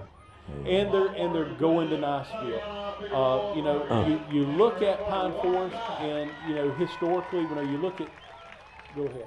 I was going to say historically, I was going to follow that up. It's been a great when they play each other. It's always great. It's been good games the last several years, but as you break it down with Pine Forest, you know, you're always wondering who is that key player that it always seems like Pine Forest is going to have. And, you know, you look at it this year, and it's kind of hard to really tell because they not put report. no stats. Yeah, they don't report for some reason. So, I don't know why. We don't know who the main dude is at Pine Forest. We know who is at Niceville. They spread it out. I was going to say, there was not really a player. You know, Fayard, you know, we heard his name a lot last year. Fayard had a good game last week against the Bulldogs, but Fayard did not have a game that was just like, oh my gosh, I can't believe this guy. Coach talked about it. You know, Rogers did a good job of shutting him down. Mm-hmm. He only got one completion past the line of scrimmage. Right. LaFortune, who's come in and you know, did pretty good. I mean, you know, he didn't have anything great. Right. But they also, Niceville had a short field on us a lot. A lot of the game was short field, yes. Now, there was one their first drive, whenever we got down to the 3-yard line. To the 3, and you know, did not convert anything off of it. Yep. They took it and drove it 97 yards. You know, that was by far their longest drive of the night. Everything else was probably, you know, drives of 50, 60 yards maybe or shorter. Yeah. Well, when you look at their total offense against the Bulldogs last week, they had, I believe, 180 yards in the air. So, you know, it's going to be interesting to just watch this game and see how it turns out. I'm sort of leaning towards Niceville against this. I think so. You know, the fact that they're at Niceville is, you know, as we always like to say, you know, a little tongue-in-cheek wise, it's already 7-0. You know, they turned the scoreboard on and it's 7-0 already, regardless of who you play. It's just that big of a home field advantage for Niceville. And, you know, it's been a few years since I've been down to Niceville, and I think some of it is anything you get accustomed to your atmosphere that you're in every week, whether it be a ball game at your home field, your home crowd and everything. You know, your job, you get kind of used to your job and your environment there, and then you go to something that's, you might be the same job you do, but it be at a different place, and you're like, man, this is unbelievable the way. Right. But it's really not. But I kind of had that feeling the last 2 weeks, really. Yeah. At Pace and Coach said that in the coach's show. The atmosphere is totally different at both those places. Yes. You know, it is a lot more elite. And I know we got a lot of Bulldog fans listening, and this it's just more different. electric. It is. It really is. It's just not people coming to watch a ball game. It is part of the culture. It is, and I think that Baker used to have that too. Yeah, and Baker's kind of lost that. Not just even this year, but you know, you think about Niceville. Niceville's got a lot of kids, but you look at Niceville as a whole, their footprint is a lot smaller of a footprint than, say, Crestview in general. Right. What's considered Crestview. Right. How large the radius is. Yeah. So, you know, everybody in Niceville, they live within a 5-mile radius. Pretty much. So it just brings a lot more. It's just I can't really put my finger on it. Maybe it's because I'm so used to seeing Crestview. I know whenever I first started calling Crestview games, I thought, my gosh, this is the best thing since sliced Sliced bread, bread. because you was used to the And size. it really, right, and it really, I don't think it's come down. I think it's just the fact that we kind of just expect it. Right. From our That's own. right. Yeah. And that goes with the band too. You just expect that size of band. Yeah, you expect Right. it, and then you see another one that's the same basic size and the same quality. They're no better than the Big Red Machine, but it's just, Right. and you're like, man, this is great. But it is unique. They get used to it. Yeah. The other game in this 3SD1 is Booker T. They come in 1-3, taking on Godby 2-3. Godby's going to have their way there. 3SD2, we already talked about on Lincoln's winning that 4-1. Right behind is Rickards 2-4. So Lincoln's going to walk away with that district. 4SD1, Pace, Navarre, Milton, Tate, Gulf Breeze. We had already said Pace is playing Pensacola at Pensacola. They'll win that game. Navarre taking on Mosley. Now this is going to be a good game. Navarre comes in 3-2, taking on Mosley, who's 4-2, and it's a good game to watch for the Bulldogs because we've got Mosley next week. Yeah, it will be. Navarre opened last week. Yeah. The last 2 weeks ago, they beat Carroll 49-28. Mosley won a close one, like you said to start the show, a close game against Chiles, 21-14. So, Mosley's traveling. Mosley's traveling. They're coming in 4-2. Navarre 3-2. Navarre averaging about 35, 36 points a game. Giving up 30. Giving up about 30. Yep. Look so here. Big difference. that's your difference maker. It's going to be points scored and allowed from Mosley. Mosley only giving up about 20 points a game. Actually less than 20, about 16 points a game, and averaging almost between 35 and 40 points a game. That's going to be interesting to see if they can keep that up. If they do, then that's strong. Yeah, going to be, I would say, for sure, but I know we've looked at Mosley a few weeks ago. We don't have to go back into it, but Mosley's schedule, whenever they were sitting there at When they 4-0 or they were at 4-0 or 3-1. No, 3-1. 3-1. Yeah, that's right. And they lost that following, that night to Wakulla, 45-21. that's right. Won again, like we said last week. So I think They were 3-0 going into week 5. Right. And then they lost to Wakulla. Yeah, and then I think if you were to break down the schedules, just because of Navarre being where we're at over here, I think the Navarre schedule is probably a little bit tougher schedule so far. Yep. So that we'll see if that can pay dividends to the Raiders. We talked about Tate playing Tech. Another good game. Catholic should have their way. I don't know. Gulf Breeze come in 2-2, taking on Catholic. Catholic goes to Gulf Breeze, but Catholic comes in 4-1.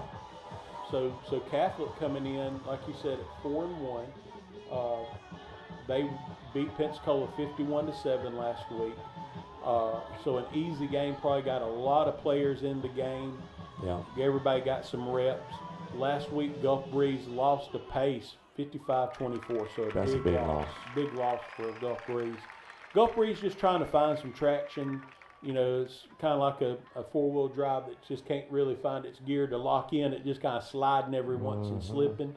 I think it's going to slip one more week at least. I just don't see Gulf Breeze picking up a win against the Crusaders tonight. I don't.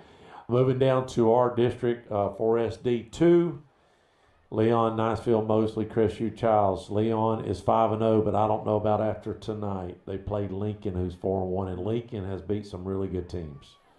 Niceville to one of them. Yeah. This is where you kind of throw the record book maybe a little bit off to the side and say, yeah, Leon, we realize you got the better record. They don't score a lot of points, but they don't give up a lot of points. If that is a true stat, that's their average. Lincoln's only given up 4 or 5 points a game on average. Mm-hmm. So that's Leon giving up about 2 touchdowns, about 15 points a game. Lincoln, I'm interested to see they're 4-1. I want to see who their losses to. It come to Colquitt County actually last week. And they're usually a pretty good team. Yeah, they got beat 56-14, but they beat Monroe 42-zip, St. John Paul 16-zip, Niceville 28-14, Pace 21-7. 2 quality wins right there. Up top, yeah. 21-7. They beat Pace. They beat Niceville. That St. John Paul's kind of, that's suspect. That's Monroe suspect. Day, suspect. Yeah. Colquitt County last week was a Got hammered. They got beat by a real good team then. Right. So you might let's look at this. I mean, Leon 5-0. Their schedule. We talked about it a little bit, but Quality win. North Florida Christian, pretty quality win. Gainesville, Not bad. mid. FAMU, no. not doing good, but they beat them 63-0. Mosley, They a beat pretty Mosley. good quality win. There's the head-to-head. That's right the there. head-to-head. Yeah. So St. John Paul must be a pretty decent team. Leon beat them 30-26, and what did we say? 16-0 Yeah. is what Lincoln beat them. Yeah. So that's interesting. That's going to be a great game. We'll keep our eye on that. I would be interested to know how long it's been, and it might not be as long because whenever I think of Tallahassee football teams, I think of Lincoln number one. Lincoln's the first one that sticks out from a big school. That's right. You always got to throw North Florida Christian in there. But from a big school standpoint, playoff runs, really competing for a title, Lincoln. Right. Then maybe Godby. Yep. Then maybe Rickards. Yep. And then Leon's always at the bottom of that discussion in my book. Well, since the 80s. Yeah. Leon was always a problem for us in the 80s. So, yeah, you're right. Is And that Leon's the one that's got it in the bowl, Is ain't that it? where you had your little incident at?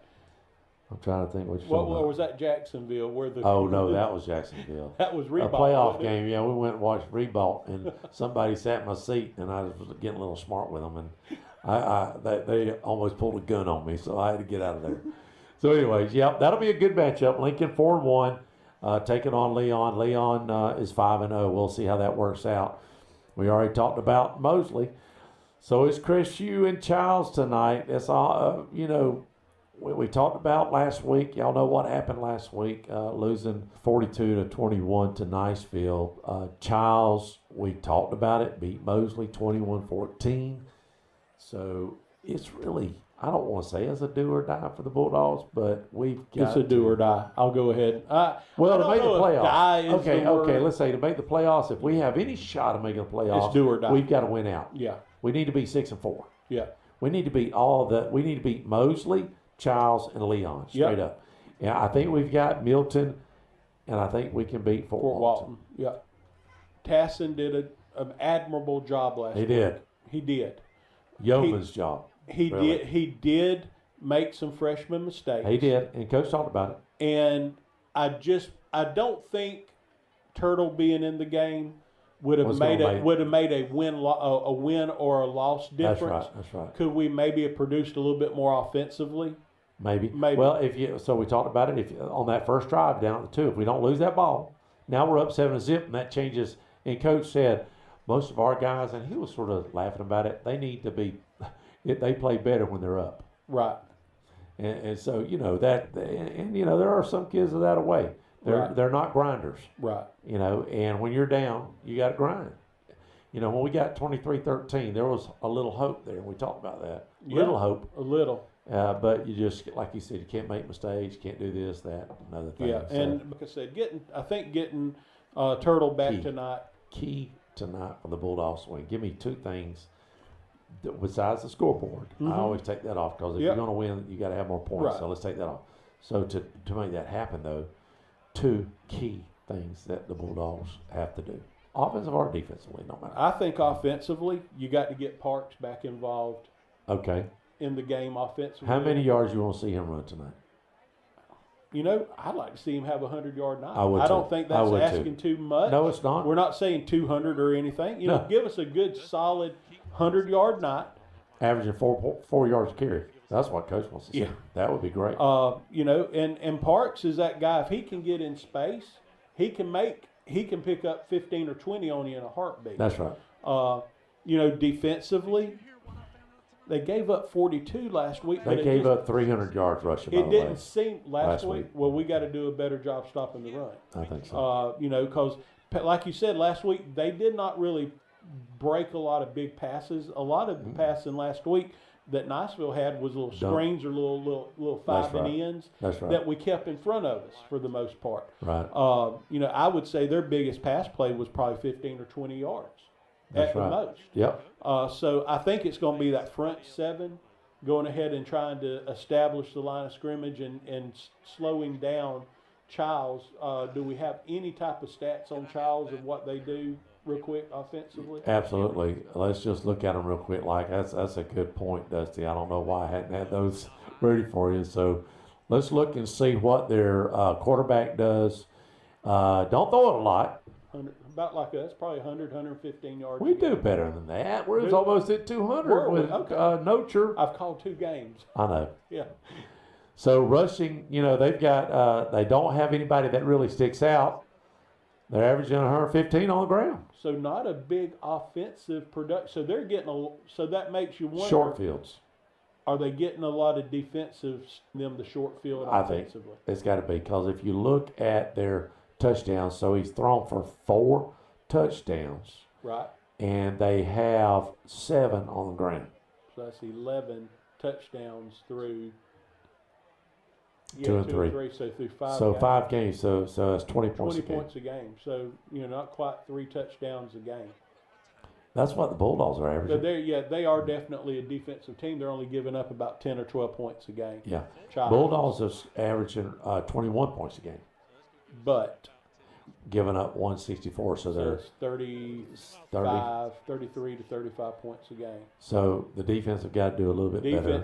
Defense is going to set the tone tonight. If defense, we got to find a way to keep Chiles, and they're not a big offensive production team. If we can find a way, they're not. If we can find a way to keep Chiles to 20 points, their average, I think the Bulldogs win this game tonight.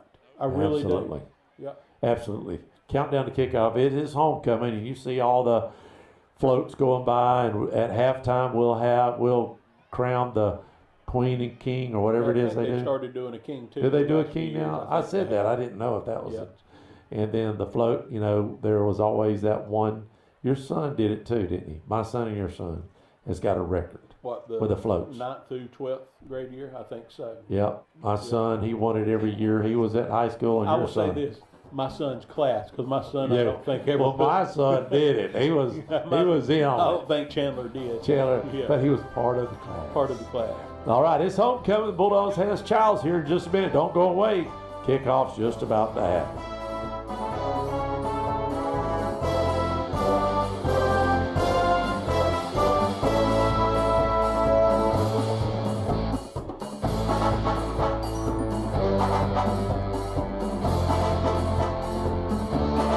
We're live out at Jack Foster's Stadium. And I'll be honest with you, I just got here, Corey, so you're going to have to tell me you saw Mosley on the field. Chiles. Now, But close. what did I say, Chiles? Yeah. No, you said Mosley. It's Chiles. It's Chiles. Chiles. I said Mosley? Yeah, you said Mosley. That's all right. All right, so my question to you is this. What, hold on just for a second. Brother, I'm trying to I got stop. some I've got some noise. music There we go. going on. There we go. Thank you. That was that was recorded back in, Joe said, the 70s. I'm trying to figure out who says that. The Crestview Bulldogs. Does anybody know? Can you text me 850-682-1177 so I'll know who says that? I don't know who says it. I want to know. You know which one I'm talking about? Yeah. The Crestview Bulldogs. That's what. It's dark. Can I have some light? Let there be So light. tell me what you saw on the field against Chiles, because it scared me when I walked in. Listen, we had our 40th class reunion. I was up there with all of my folks I hadn't seen us forever. Do you know how embarrassing it is, Dusty, Corey? By the way, I feel like the ABC Monday night football crew. I've got like 12 people in the booth tonight. It's pretty awesome. But when you don't know nobody, you know their faces, but you don't know their names. Do you know? You don't know yet. You'll know eventually. Well, I didn't know.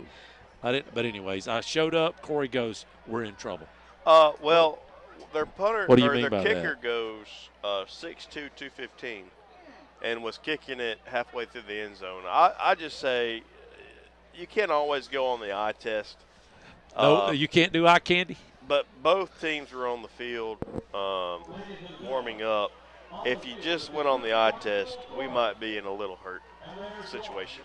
It's not your typical homecoming game where you schedule someone that might be an easier win. Right. You're saying this could be a trouble homecoming situation? If we win this game, it's going to be a great win. Great win. Now, me and Dusty said on the countdown to kickoff, this is do or die if we're going to make the playoffs. Yeah. Dusty, you still believe that? Oh, yeah. I mean, it's definitely a must-win game tonight. And like we talked about, pretty much got to figure out a way to run the table, get to 6-4, pick up some quality points, and try to get in as an at-large. We have something going on the field. If you're watching it on YouTube, WAZ YouTube, there's a bunch of singers out there. Does anybody know? And look, some of them are dressed differently. Chorus, I believe. It's chorus and what? It's all and chorus out there? It looks like alumni chorus. It looks like an alumni chorus. Why wasn't I asked? And it looks like they might be singing the national anthem. I was not asked. Are they going to sing the national anthem? The flag's out there. Were you were an all-state singer, wasn't you? I was the only one my senior year. Yeah. The only one that made whatever that thing I made. I don't even know what it was, to be honest with you. I had sideburn back then, though. All right. We do have the national anthem. We'll be right back. Hello, this is Dixie Dan Powell. Just like in the courtroom, you got to be bulldog tough. It takes teamwork to get to the goal line and to win the game. Go Bulldogs. Call us, Powell Injury Law, 850-306-2667. That's 850-306-2667. I've been around long enough to not be shocked by anything anymore. But this takes the cake. 38%. That's all. Only 38% of your electricity actually makes it to your home. Just think about how much is wasted. That's the shocking truth. It's appalling and really shocking. Find out more at okaloosagas.com/truth. It really is shocking. Guys, listen up. Did you spend too long out on the boat this Saturday fishing? Have you been on the links a little too much? Do you need to get out of the doghouse? Let me tell you where you need to go. Joey the Jeweler. He's on Main Street right by Desi's. He's got tons of beautiful jewels to win your girl back over. And make sure to go like and share his Facebook page. He's always doing great giveaways, so you have a chance to win something free for your girl. So head on over to facebook.com/Joey the Jeweler. Or you guys could just ask Siri what the phone number is. Hey Siri, what is the phone number to Joey the Jeweler? Joey the Jeweler's phone number is 850-682-1980. And we're back at Jack Foster Stadium. The Bulldogs taking on the Chiles Timberwolves. Last year we won 24-20, I believe.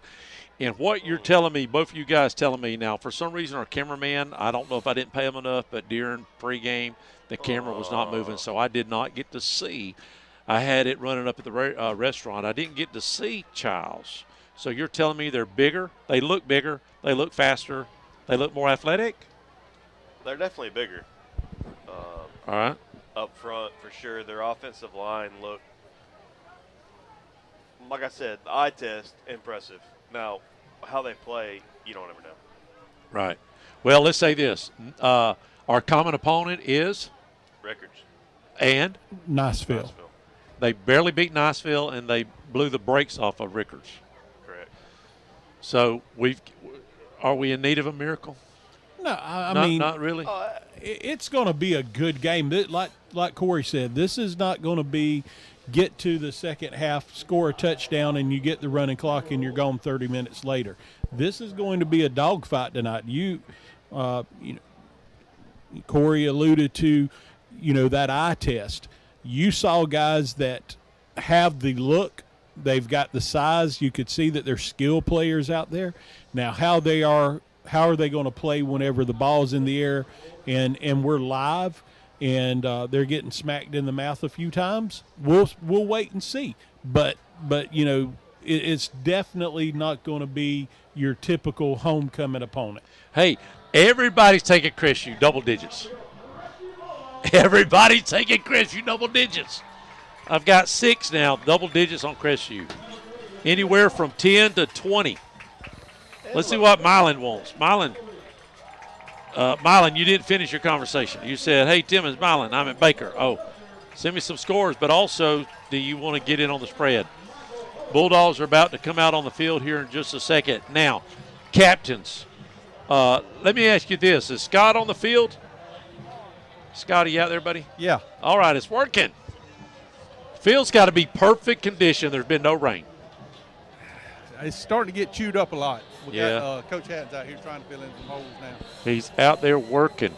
Let's go over our captains for tonight for the Bulldogs. Corey, I'll let you have that. Well, I should take that one, won't you? I can do it. All right. I mean, it's up to you. Well, I can read the numbers this close away. I was going to let you do. I can't read the numbers over there. Give us some numbers on. I got it. Give us some Let me do numbers Chiles first. on Chiles, yeah. From left to right, as we're looking at them, number 30 is 38. Well, 30. I thought I said I had it. 38. Where's my roster? And 30 was a lot easier name to read. Bobby Ingstler is the kicker and the punter, the 6-foot, 215-pound kicker that we saw booming them in the end zone during warm-ups. Number 5 is the senior free safety, Will Bryce. And to the far side is number 4, senior wide receiver, Ryan Sumner. All right, for the Bulldogs, Parks, number 3. Number 12 is Appleby. What's the other numbers? 18. Nosher. That's the big boy. Foley.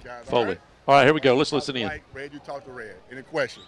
All right, make sure you come out here, make sure you're dressed appropriately, knees covered, back pads covered. Any questions with that? All right, outstanding. All right, child, you're going to get the call. That's head, tail. Football is 10. We do have a guest flipper. He's going to flip the coin for us. He's going to flip it. It's going to hit the ground, all right? Charles, what do you call that? Tails. Go, sir. Excellent. All right, we got people calling wanting to know if we're broadcasting live. So if you're listening to the radio station, all you have to do is go to YouTube and go to WAAZ. We've made it easier now. It used to be WAAZ, WJSB, but Chris changed it for us. Who won the toss? Chiles won and deferred. So that means we're getting it first. And is your thought? The quarterback back in the swing, Tim? Yes, he is. Nocher is back. So my question to you guys, now can I go ahead and tell y'all something? Can I go ahead and give y'all some information? Tell us. We will see the 9th grader at the Helm tonight. Really? It may not have been. You heard it here first. You heard it here first. As in getting the start tonight? They're going to rotate series until he decides who he feels like doing the best. Okay. That's out of the horse's mouth. That's an old saying before your time. I know. All right, so the Bulldogs. I want to just tell you real quick, can I just share something with you that I thought was impressive? You've mentioned the kicker. 18 out of 20 kickoffs has been in the end zone. Everyone I saw. 18 out of 20. I've got the stats right here, and he's got a ton of field goal opportunities that he's made. But I will say this: if you look at their stats offensively, they have 570 yards in the air and 575 on the ground. Not a lot. So does that mean they have short field? Me and Dusty was talking about this earlier. Is that a short field scenario? Is that what that is? I mean, it's got to be. Well, looking back at last year, they have a different coach this year. But yep. When Pettis was there last year, they ran the wing T, which is so they may have went to a kind of different in high school football these days. You don't see that a whole lot. Right. So they kept it on the ground. I wonder if they've continued with that, or do they have a little different? Well, it's almost balanced. It was 570 and 576 air and run. So it's almost 50-50. Right. Kickoff's just about to be underway. We've got 3 guys tonight, myself, Corey, and Dusty. We're going to split it up. We'll Rogers and Tassin backbeat for the Dogs. Great crowd tonight for the Bulldog fans. We did hear an announcement that every person that's in school has to be seated. Well, they have to be in the stands. They have to be in the stands. Yeah. No, they just don't want kids just kind of roaming the track. Roaming the tracks. Yeah. So that's what's going to happen. Chiles will be kicking off right to left. Bulldogs will be having it first. The wind's sort of in the back right now of the Chiles kicker, but like I said, 20 attempts at kicking it off. 18 have went in the end zone. So I would imagine the Bulldogs will be starting out on the 20 tonight. Is that a safe bet? Yes. I would think so. Who wants the first quarter? Corey, you get the first quarter. Dusty, you color it a little bit. And here is our 6 foot, 215-pound Chiles kicker. And the kick is away, and that ball will be caught in the end zone. So Crestview will start Just first like down that. and 10 at their own 20. Just like that, we're going to hopefully there won't be too many kickoffs tonight. Not for them. Hopefully that's the only one we see tonight. That would be really nice. Yeah. If the defense could come out and make a statement when they get the ball first. Where we need the statement is right here. Nosher looks like he's going to start out at quarterback. And he does. Tassin's split out to the near side down here, so he'll start the game as a wide receiver. The Dogs will start off in a 3-receiver set, 2 to the near side. It looks like Parks alongside his quarterback in the backfield, and they're going to go play action and trying to go up top to Tassin, but a little miscommunication there overshot him. 2nd down and 10 on the incompletion. Yeah, that he was going in the direction of Tassin, but even though Tassin was running just a straight route down the sideline and that ball was overthrown, it didn't matter what route Tassin was running. Yeah, that's right. Setting back up here, 2nd down and 10 from our own 20. Same formation. This time going to give to Parks, and Parks had a little room there. Is going to be met after about a gain of 4. Going to bring up 3rd down and 6. Yeah, it looked like Parks had a good opening there in the initial line of scrimmage, and then hit head on by number 54 for the Timberwolves. That is Strozer, and limits Parks to a 4-yard pickup. So it's going to bring up 3rd down and 6 now for the Dogs. We got a flag on the far side, probably a sideline warning already on Chiles. Parks was a little slow to come off the field after that carry. We'll check back in on him. 3-receiver set, 2 to the top. Ball's pretty much in the middle of the field. 3rd down and 6. Nosher waiting for the snap, and he receives it back to throw, and he's going to throw a little swing route, and it's open. And Appleby, I believe, makes a man miss and has a 1st down, gain of 7. 1st down and 10 coming up for the Dogs. Yeah, Appleby just kind of floated out of the backfield to the far side, kind of a little safety valve. Notre able to hit him in the flat over there on the far numbers, and Appleby able to get past, like you said, just past the 30, moves the chains for the Bulldogs. 1st and 10 from the 31. Dusty, turn me down just a little bit. 3-receiver set for the Dogs. Ball is on the far hash. 2 receivers to the top side. Now a man in motion, going to run the jet sweep to the near side. And we're going to try to cut that back inside, but Rogers is going to be tackled after a gain of maybe 2. 2nd down and 8 coming up for the Dogs.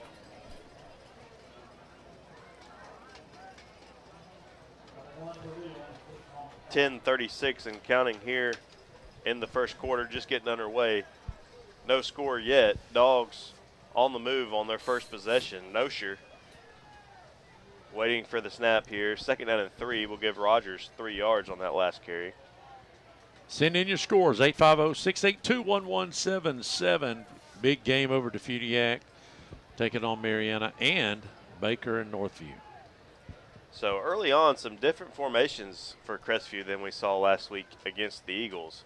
Nosher play action, trying to go up top to the far side.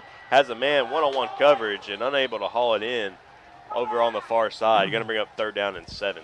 Yeah, he was looking downfield for looked like number 2 for the Bulldogs. That's Rogers. Maybe just a little bit overthrown. Rogers tried to go up and bring it in, I did notice there on that offensive front, the offensive line then, good job of creating a nice pocket, giving Turtle a good amount of time to drop back and wait as long as he could. Good time, third down and long now. See if we can't convert another long third down on the opening possession. Going to stay with a 3-receiver set. Got a sniffer on the far side of the offensive line. Appleby behind Turtle in the backfield, and he's going to receive the snap, and they're going to hand it to Appleby. Appleby spinning off a tackle, but he's going to be tackled after a gain of maybe 4. Going to bring up 4th down and 3 from the Dogs' 39. Yeah, Hey, it looked like. Go ahead. No, I'm good. I was going to say, it looked like Appleby was going to try to have something develop there, but it just closed down. Linebackers come over and converged on it real quick. And it's going to bring up 4th and 3. And I was hoping we'd go for it. I was going to say, Coach Thomas waited and debated, but he's going ahead and sending his punting team out with Phillips back deep to punt. Well, last week we saw us fake a few punts, so we'll see. I'm sure Chiles saw that on the film as well. Phillips is going to punt this ball away, and it is a nice punt, a high punt. It's going to be fair caught at the Chiles 30, and that's where the Timberwolves will take over. 1st down and 10 with 9:06 left to go in the first quarter. We're scoreless. Hey, football fans. This is Greg Watson with Till & Waters Real Estate, here with a thought for potential homebuyers about recent interest changes and their effect on the local market. Fact is, builders and sellers have pretty much adjusted prices to offset interest rate increases. So a monthly payment today is not much different than it was at the beginning of the year. So don't think you might have waited too long to buy a home. Let's get together and find what's out there for you. Drop me a line or give me a call at 256-682-6605, or you can visit my website at gregwatsonrealestate.com. And back at Jack Foster, we have an early whistle. I think they're going to get Crestview for jumping early. Might set up a 1st down and 5 situation. Wait for the official word from the official. Yep. What was it? The Offensive Bulldog. jumped on the hard count from the Timberwolves. So 1st down and 5 for Chiles on their opening possession, starting now at their own 35-yard line. And they'll come to the line, 4 receivers, 3 to the top, 1 man in the backfield beside his quarterback. And they're looking to pass, and they got a completion out here in the near flat. Unable to make the initial tackler miss. Going to bring up 2nd down and 1 for the Timberwolves. That was a great individual tackle. Who's got number 6 number? And they are going to move the chains. So For the Bulldogs, that's Cobb. That's Cobb, ain't it? Yeah. 1st down and 10 now from the Timberwolves' 42-yard line. Moving right to left is Chiles. 2 receivers set this time, 2 to the top. Ball's favoring the near hash. And they're going to try to run a stretch play. And he's going to get taken down by the ankles right at the line of scrimmage. 2nd down and 10 coming up for Chiles. Yeah, Appleby coming in for the Bulldogs, making a good tackle there. Running back barely gets back to the line of scrimmage. So no yardage there.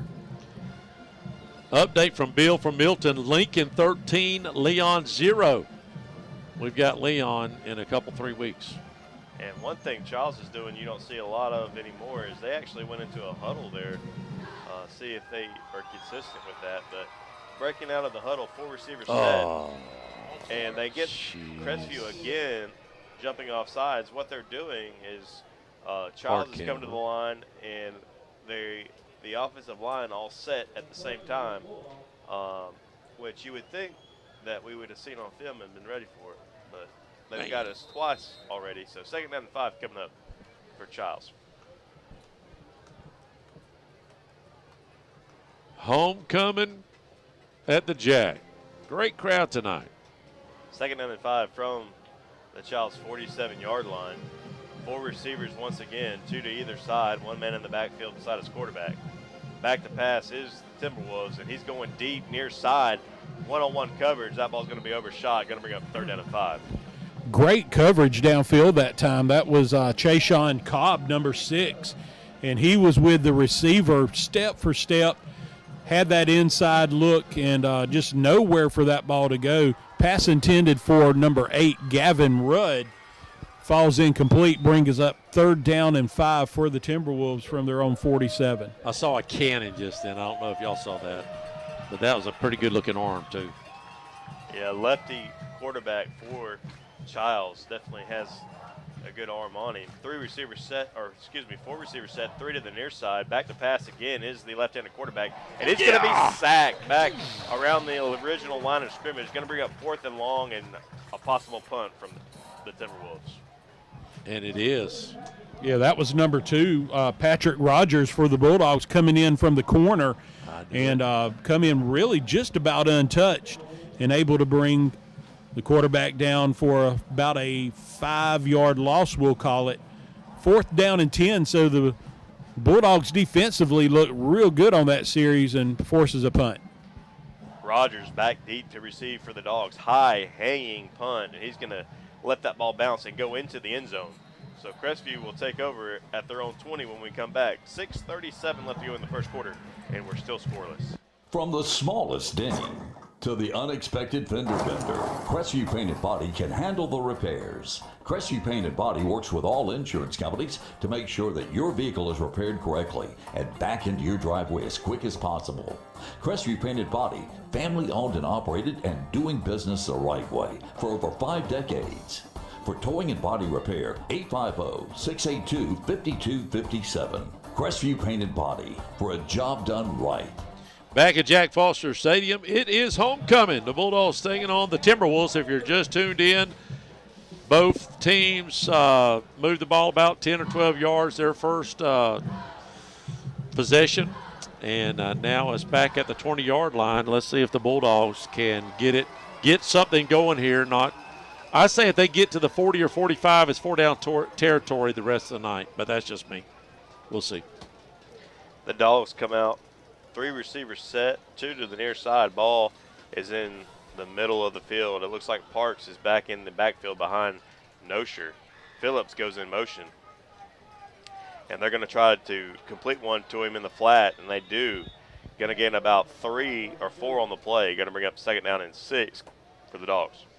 Yeah, just a little swing pass out to Phillips that time, and really a good job by the Timberwolves defensive secondary, kind of stretching him out where he really had nowhere to go and runs him out of bounds. Like you said, we'll call it 4 yards on the pickup, bringing up 2nd and 6. A lot of 3 receivers sets so far for the Dogs. A little different look. Tassin goes in motion. They're going to run the jet to Tassin. Tassin trying to find the corner. He's going to lower his head and maybe get 2 yards on the play. Going to bring up 3rd down and 4 for the Dogs. Yeah, not a lot there that time. Looked like number 5, Will Bryce, and number 54, Trent Strozer for the Timberwolves coming in. And you put Tassin in motion. He's one of your skill. He's probably got some of the better speed out there right now. And the Timberwolves found a good way to limit the yardage there. Maybe a pickup of about 3 on the play brings up 3rd and 3. And 3rd down and 3 from our own 36-yard line. 4 receivers set this time. 3 to the near side. Ball is on the far hash. And we're back to throw, looking to his right. And a nice reception that time by Appleby. Good enough for a 1st down up to the Bulldog 40-yard line. Yeah. And Appleby a little slow getting up, and we don't need him. He's going to come. Yeah, no, we need that to be just kind of maybe just a little twist and come over and walk it off or something. But reception did move the chains for the Bulldogs out to the 35, 1st and 10. 4 receivers set for the Dogs. Ball's on the near hash. Parks and Turtle in the backfield. Tassin staying split out here by the near sideline. Actually, I don't know if that's all Timberwolf fans, but they got a good crowd on the other side. Nosher back to pass, and he's going to find another completion out here to the near side. Colmetz. That is Colmetz. About 8 yards on the play. 2nd down and 2 coming up for the Dogs. Yeah, Bulldogs just kind of nibbling away with these short, high percentage passes. That's another 7-8 yards. Nosher, 4 receivers set, 3 to the top side. Ball is on the near hash. 2nd down and 2 from the Bulldog 42-yard line. 4 minutes and 21 seconds left, and we're going to have a stoppage of play here. And it looks like we're going to have offsides on Chiles. So the Bulldogs will pick up a free 1st down, and that's going to push it pretty close to midfield. Just shy of midfield at the Bulldog 48-yard line.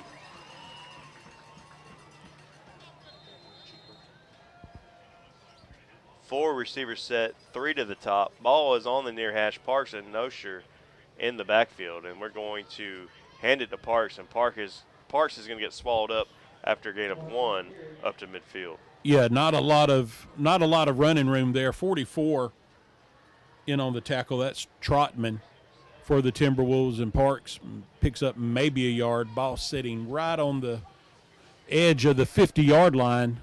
No score here as we're underneath 4 minutes, 3:45 left to play in the first quarter. And another 4 receiver set for the Dogs, 3 to the top. Ball's on the near hash. Turtle remains in the game at quarterback. He's back to throw, looking to his left, throwing left, and that another maybe miscommunication between him and his receiver, going to fall incomplete. 3rd down and 9 coming up for the Dogs.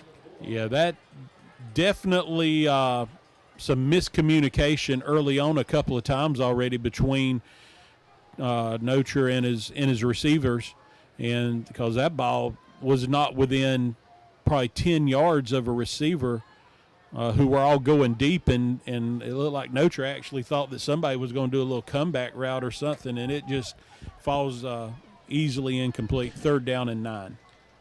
3 receivers to the top. Ball's on the near hash. Back to throw once again is Turtle going to try to find the tunnel screen to Phillips. Phillips makes a man miss out into Chiles territory down to the Chiles 45-yard line. Going to bring up 4th down and 3. And we're going for it. For Got to. Yeah. Everybody agree, right? Oh, yeah, definitely 2 down territory. And we're quickly back to the line on this 4th down play. 3 receivers to the near side. Ball is favoring the far hash. Phillips is split out up top by himself. Parks behind Nosher in the backfield. And once again, we'll look over with 10 seconds left on the play clock.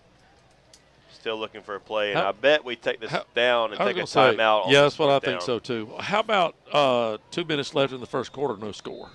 And we do take a timeout with 2 minutes and 36 seconds left. We're still scoreless. We'll be right back. Don't touch the dial. Homecoming.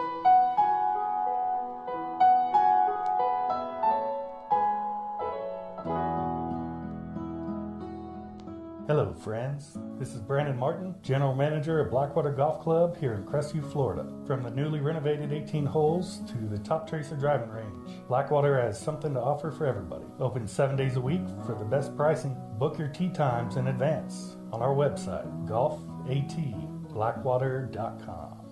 KC Electric has been the longest running sponsor of the Big Red Machine Show, and WAAZ and Crestview High School appreciates KC Electric for their support. KC Electric has served Okaloosa and Walton County since 1948. That's right, 1948. You've got to be doing something right to be able to say that. KC Electric can handle all your AC, heating, and electrical needs. A Carrier dealer, KC Electric services all brands of AC units. Give KC Electric a call, 682-3037. That's 682-3037. Back at Jack Foster. 4th down and 3 from the Chiles 45-yard line. The Dogs are lined up to go for it, and we're back to pass. And we had a wide open Colmetz over the middle of the field, but unable to connect. So the Dogs will turn it over on downs. Yeah, Nocher was being rushed that time and had to kind of hurry the pass, but really one Colmetz probably should have brought in, but falls incomplete. So the Bulldogs turn it over on downs at the Chiles 44-yard line. So Chiles going to be given a great starting field position on their second possession of the night. That was, you're going to roll the dice on that. I mean, that's just something you got to do, and I like the call play. We just got to make it count. Look at this big receiver out here on the near side. 44-yard line is where Chiles will officially take over inside their own territory. 4 receiver set, 3 bunched, and we almost jumped off again. And we did. Knew. That's just unexcusable. I don't understand where the 3 offsides. And it's encroachment, right, or whatever they want to. What's the legal for the defense jumping offsides? It's offsides. It's offsides. If it's offense, it's illegal procedure, right, or what? False start. False start, whatever it could be. But that's 3 times already in the first quarter. Bulldogs have got to change something right there. I don't know if they're anticipating blitzing and they're trying to jump the count. I don't know. Well, if you watch the offensive line, they get set real quick sometimes, and then we react to that motion. 3 receivers bunched to the near side, and they're going to hand the ball off, and they got room out here on the near side. Nice tackle there on the edge. Looks right around the first down yardage inside Bulldog territory. Going to bring up a first down for Chiles. Yeah, that was number 18 on the carry, B.B. Potter. And leading the way for him out there was big old number 77, David Herring. Really got downfield as a lead blocker.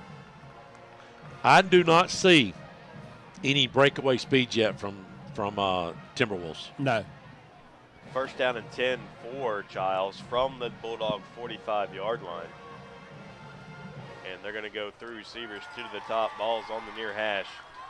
And a healthy back in the backfield. And they're going to hand it to him. Well, never mind. He's going to slip through the middle and walking into the end zone. 45-yard touchdown run. Did I do that? I mean, as soon as I said I don't see no breakaway speed. The announcer jinx. It's the announcer jinx.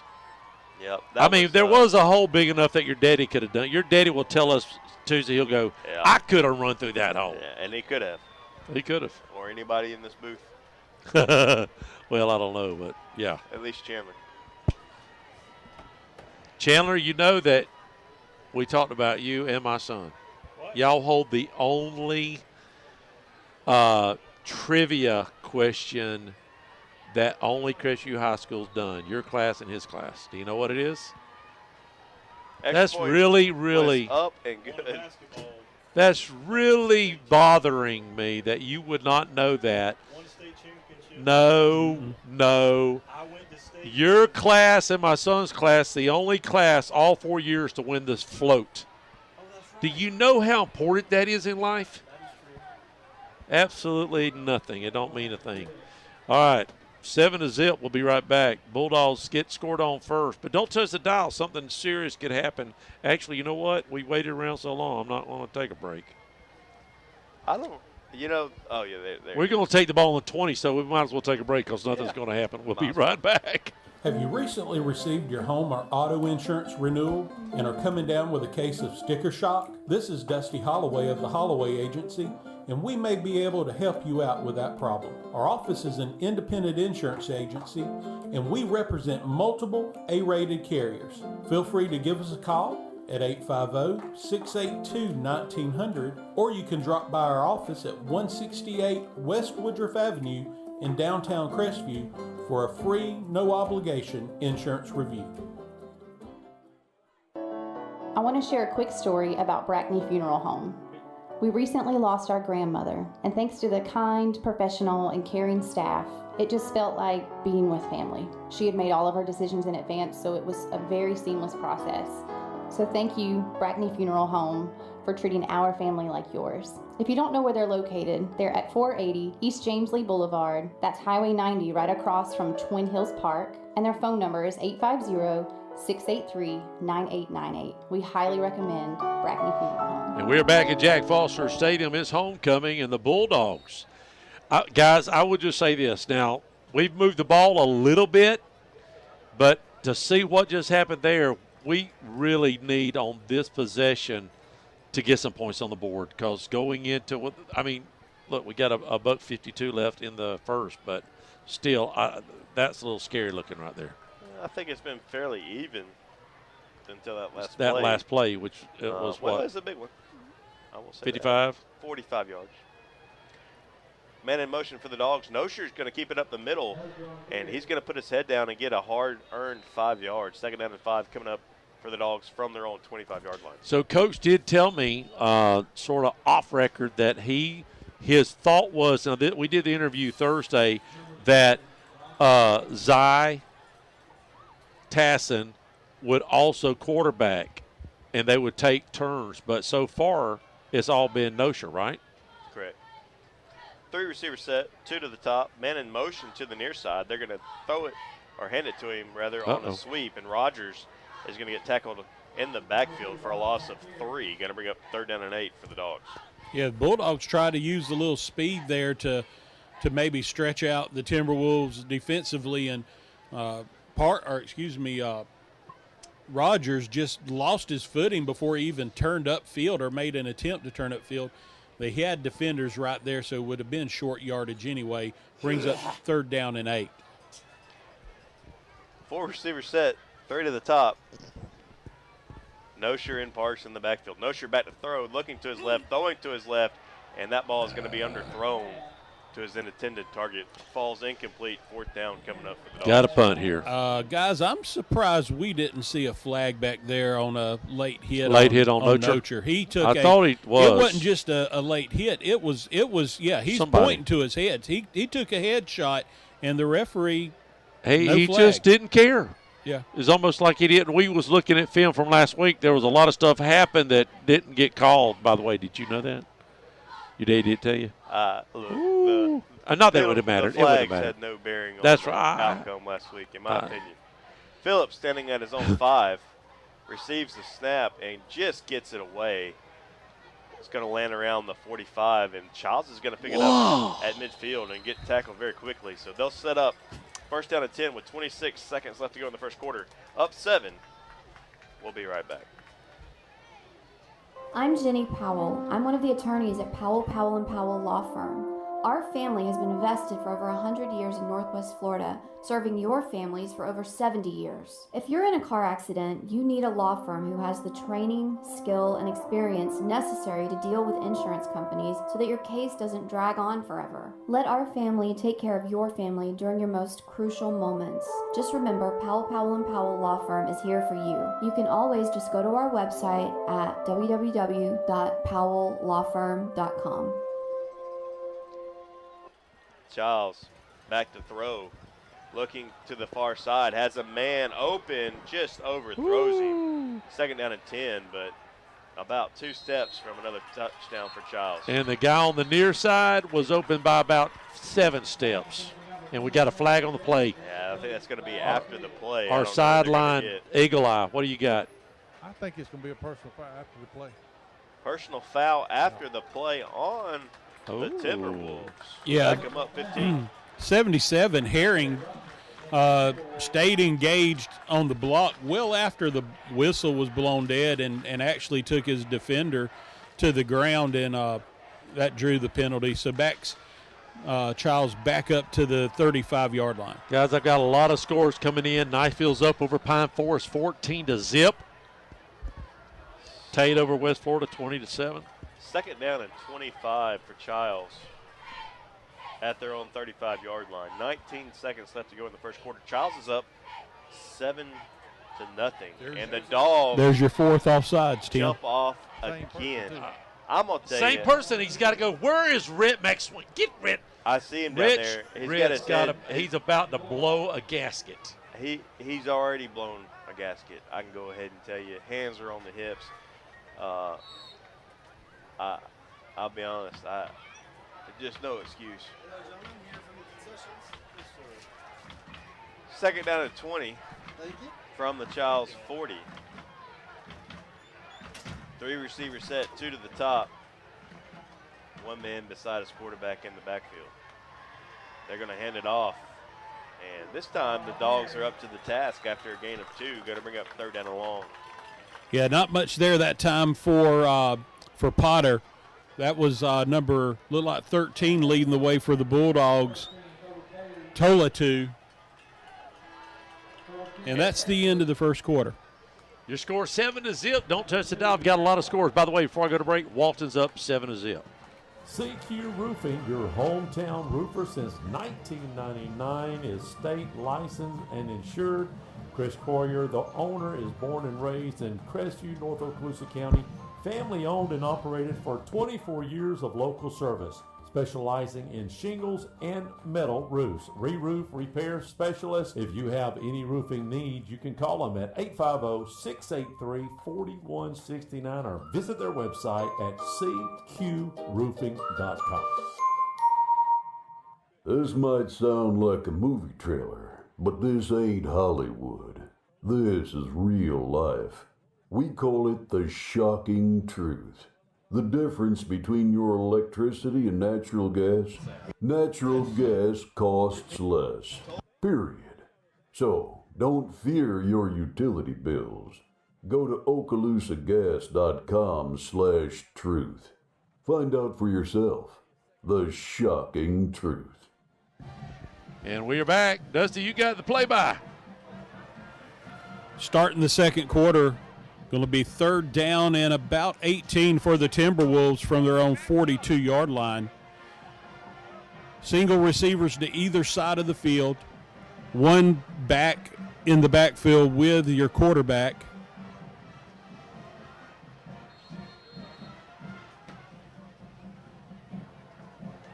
Shotgun formation for the Timberwolves. Quarterback drops back, looking deep down the far sideline, and it is going to be picked off. Is he in bounds or is he out of bounds? Well, there wasn't a guy over there to see. This line judge called out of bounds. Almost a great interception by Zy Tassin. Wow. And it looked like they had a little passing game over there with two receivers to the far side. They had the guy that ran the fly that he threw it to, but it looked like he had a guy that was breaking towards the middle of the field that might have been open. Fourth down coming up for the fourth down for Chiles. Back deep to receive is Tassin, standing around the 21-yard line. Punt is up. High punt, a little bit shorter this time. Takes a Timberwolves bounce inside the 25-yard line down to about the 20. So the Bulldogs will set up shop, first down and 10 from their own 20-yard line, trailing 7-0. Real quick, like we do have scores coming in. Walton now up 14-0. I had an idea Walton was going to win, have a good chance of winning next week. They have Catholic, and that'll set them up for a state run. Niceville up 14-0. Appreciate all the scores coming in. Tate on top 26-7 over West Florida Tech. There was one more score here. Anybody got the Baker score? Send it over. Mylan, you said you was going to give us the Baker score. Port St. Joe's over Vernon right now, 70-0. Corey's old stomping grounds. 70? 17. Tassin in at quarterback this series for the Bulldogs. He has got Cobb in the backfield. Two receivers to the near side. Colmetz on top to the far side. Pistol formation, hands off to Cobb. Cobb looking for running room and is going to get maybe a yard before he's brought down at the 21. Chiles, so far, has no safety in the middle of the field. Everyone is within 10 yards of the line of scrimmage. That's exactly what I would do. Absolutely. We're going to have to eventually somebody's got to get past. We can throw the football. That's exactly right. Now, Tassin can. Now, they've waited. Instead of going series to series, maybe it was quarter to quarter. Let's see if he can hit one long like he did in Niceville. That was actually Keyshawn Smith in the backfield, number 15. Here we go. Tassin completes the pass over the middle to Rogers. That is about a 15-yard, 20-yard pass and catch. Moves the chains for the Dogs. And as long as they're going to stay within 10 yards of the line of scrimmage, we have to attack them. That time over the middle of the field really was covered pretty well, considering they didn't have a safety over the middle of the field, but a nice passing catch nonetheless from Tassin to Rogers. First down and 10 for the Bulldogs from the 40-yard line. Two receivers to the top side this time, single receiver to the near side. Tassin's going to call his own number. Not much there. Maybe falls forward after maybe a 2-yard pickup. And I realize it was really what you would call a quarterback draw maybe, but Phillips on this side, the quarterback, as soon as he went up to run, left his man, looked for the Dogs to come back to that, kind of like an old Tebow play.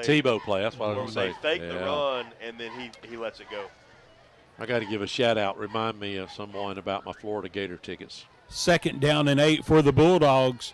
This time trips up top. Phillips to the near side again. Tassin drops, rolls to the far side, looking, being flushed out, and cannot keep his balance, and is going to be brought down maybe back at the line of scrimmage. Nice job by the Chiles defense there. You got a guy athletic, gets on the edge, was able to keep him bottled up, we'll say, and coverage down the field on the scramble drill was good. But that's a tall task to ask from a defense to cover that for 4 down territory. 3.5 quarters. 4 down territory, I call it. 3rd down 7 for the Bulldogs. Tassin waits for the snap, takes it. He rolls this time to the near side, drops it off in the flat, in and out of the hand of number 2, Rogers. And that's going to bring up 4th down, and no hesitation on Coach Grant's side. He's sending the punt team out. I don't know if Rogers had a lot to work with over here in the near flat or not. Yeah, I don't think it was. With 9:11 to go in the second quarter, there's no reason to go for it's it still here early. Still early. And give the game, not give the game away. Right, you're right. You're right. You know, punt it away and let your defense go. I think if it was 2 yards short of a 1st down, he'd go for it. Oh, absolutely. Phillips' punt is up. Oh. High hanging punt. Going to be taken and fair called at the 27-yard line. Take that and as we have a little bit of time on the field, let's take a quick break. Chiles on top, 7-0.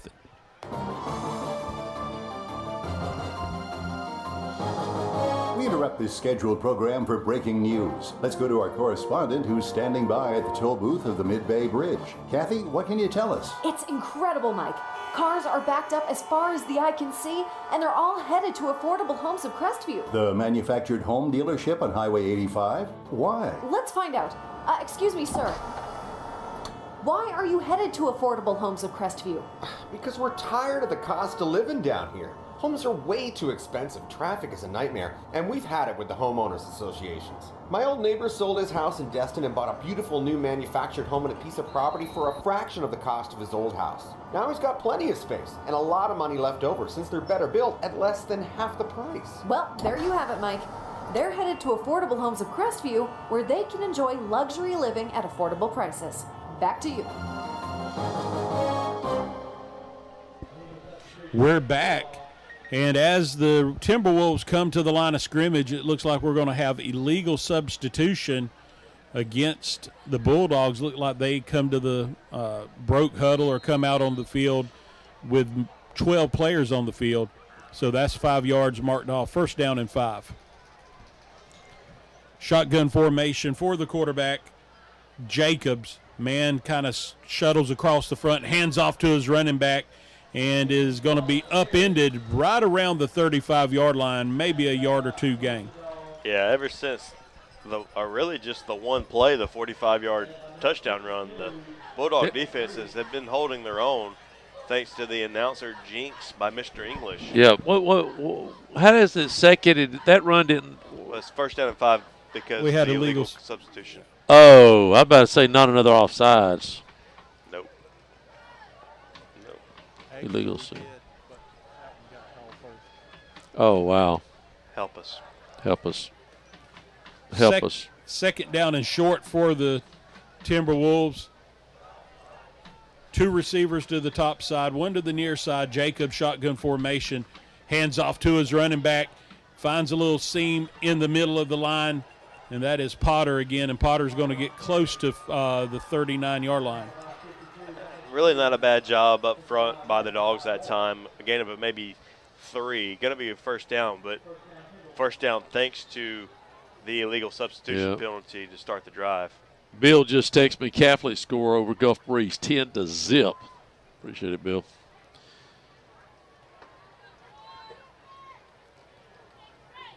Soon as Milan gives me a score on Baker, we'll get it out to you guys.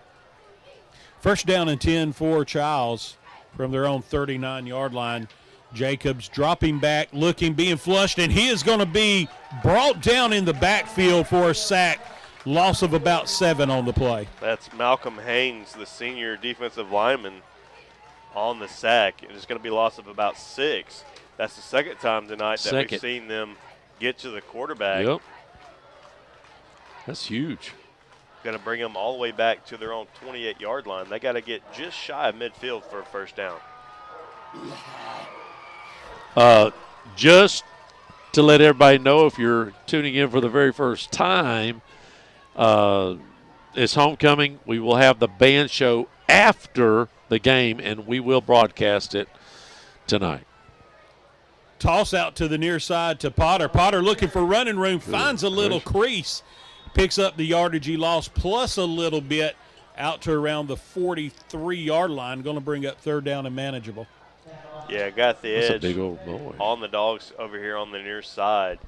Third down, and we'll call it 6 from their own 42-yard line.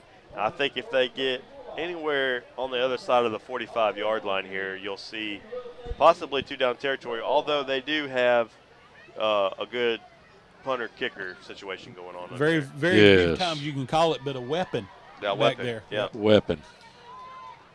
They get a couple yards here, they'll go for it on fourth. Jacob brings the Timberwolves to the line of scrimmage. Looking across the middle, hits his receiver wide open. First right past the 50-yard line to the Bulldog side to the 49, and first down for the Timberwolves. Man, I'm going to tell you, that guy's got a cannon. Cannon. And listen, it wasn't like he had a lot of yards after the catch. He was hit as soon as Jacobs. Yeah, and a sophomore, by the way. The quarterback? Surely he plays baseball. Surely he plays baseball. We'll be right back. We'll be right back.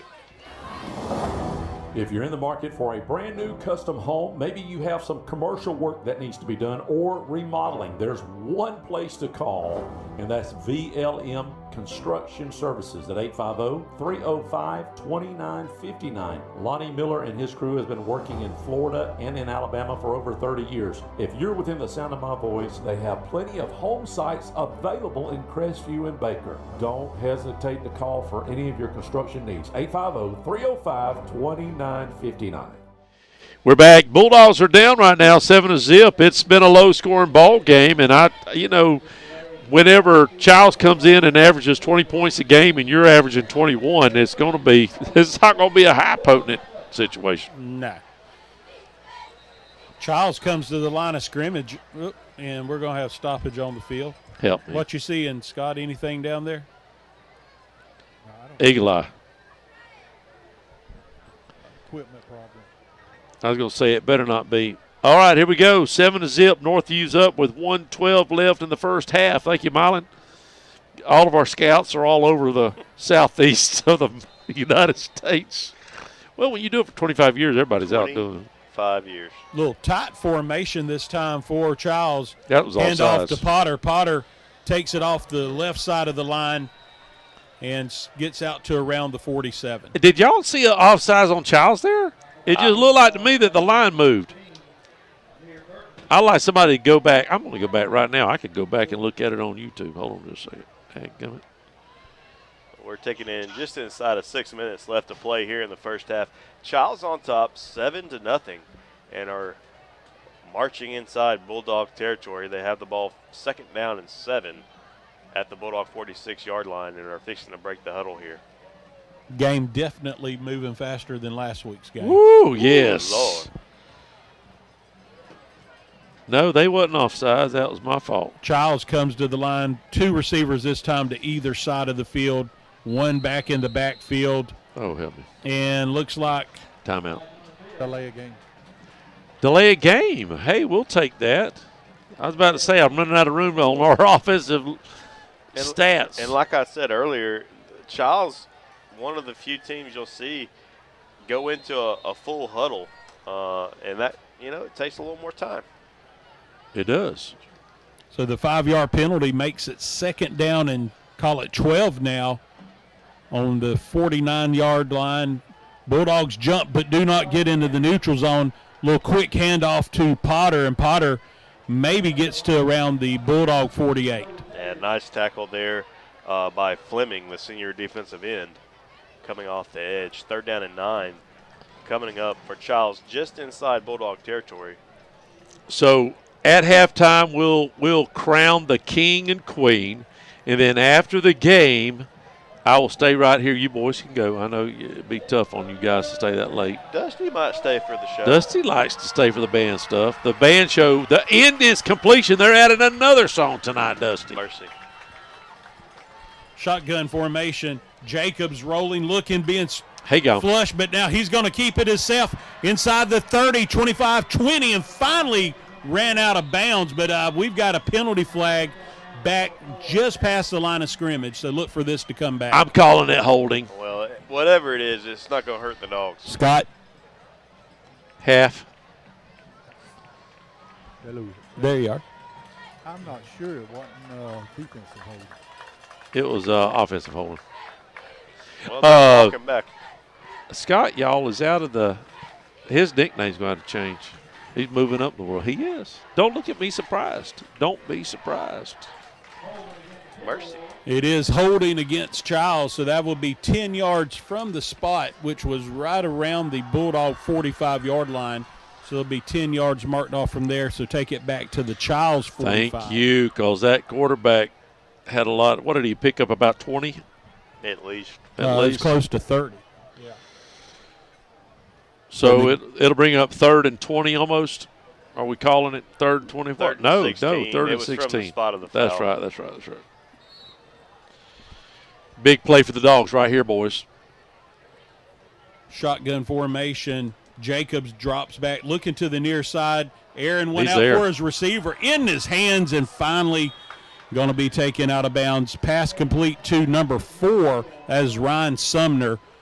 Big 3rd down conversion for Chiles. Wide open. Give credit where credit's due. They caught the Dogs in the zone, and he put it in a window. It wasn't really terrible coverage. No, it wasn't. 3rd and down. Couple guys there, but the breadbasket catch, man, that was on the money. That was very that was a nice little JUCO pass right there.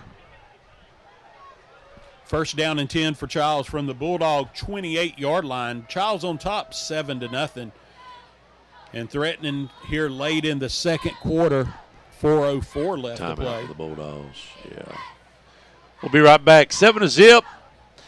4 minutes left. Halftime's almost here, people. Hey, this is Amber with the Cottage Boutique in Formal Wear. Ladies, if you're looking for something for a special occasion, stop in and see us. And for the men, we also offer tuxedo rentals for prom, weddings, and anything that you really need them for. We are open Tuesday through Friday, 10 to 4, and Saturday from 10 to 1. We're closed on Sundays and Mondays. If you don't know where we're located and you happen to want to stop in and see us, we're at the corner of Wilson Street and Highway 90. And you can also call us anytime at 850-682-2446. Hey everybody, it's Pastor Josh from Hope City Community Church.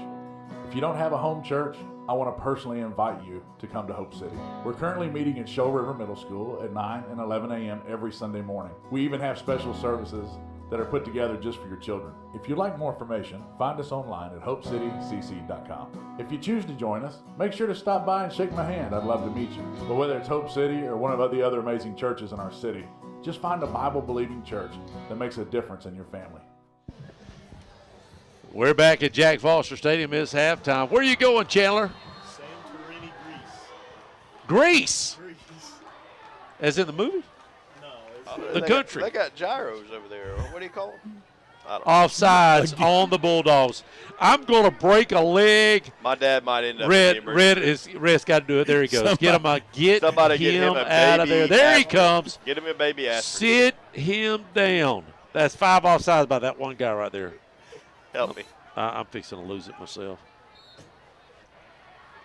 Help me. 1st down and 5 after the penalty is assessed against the Bulldogs. I feel like, 25 yards, 30 yards has been on penalties. That's just help.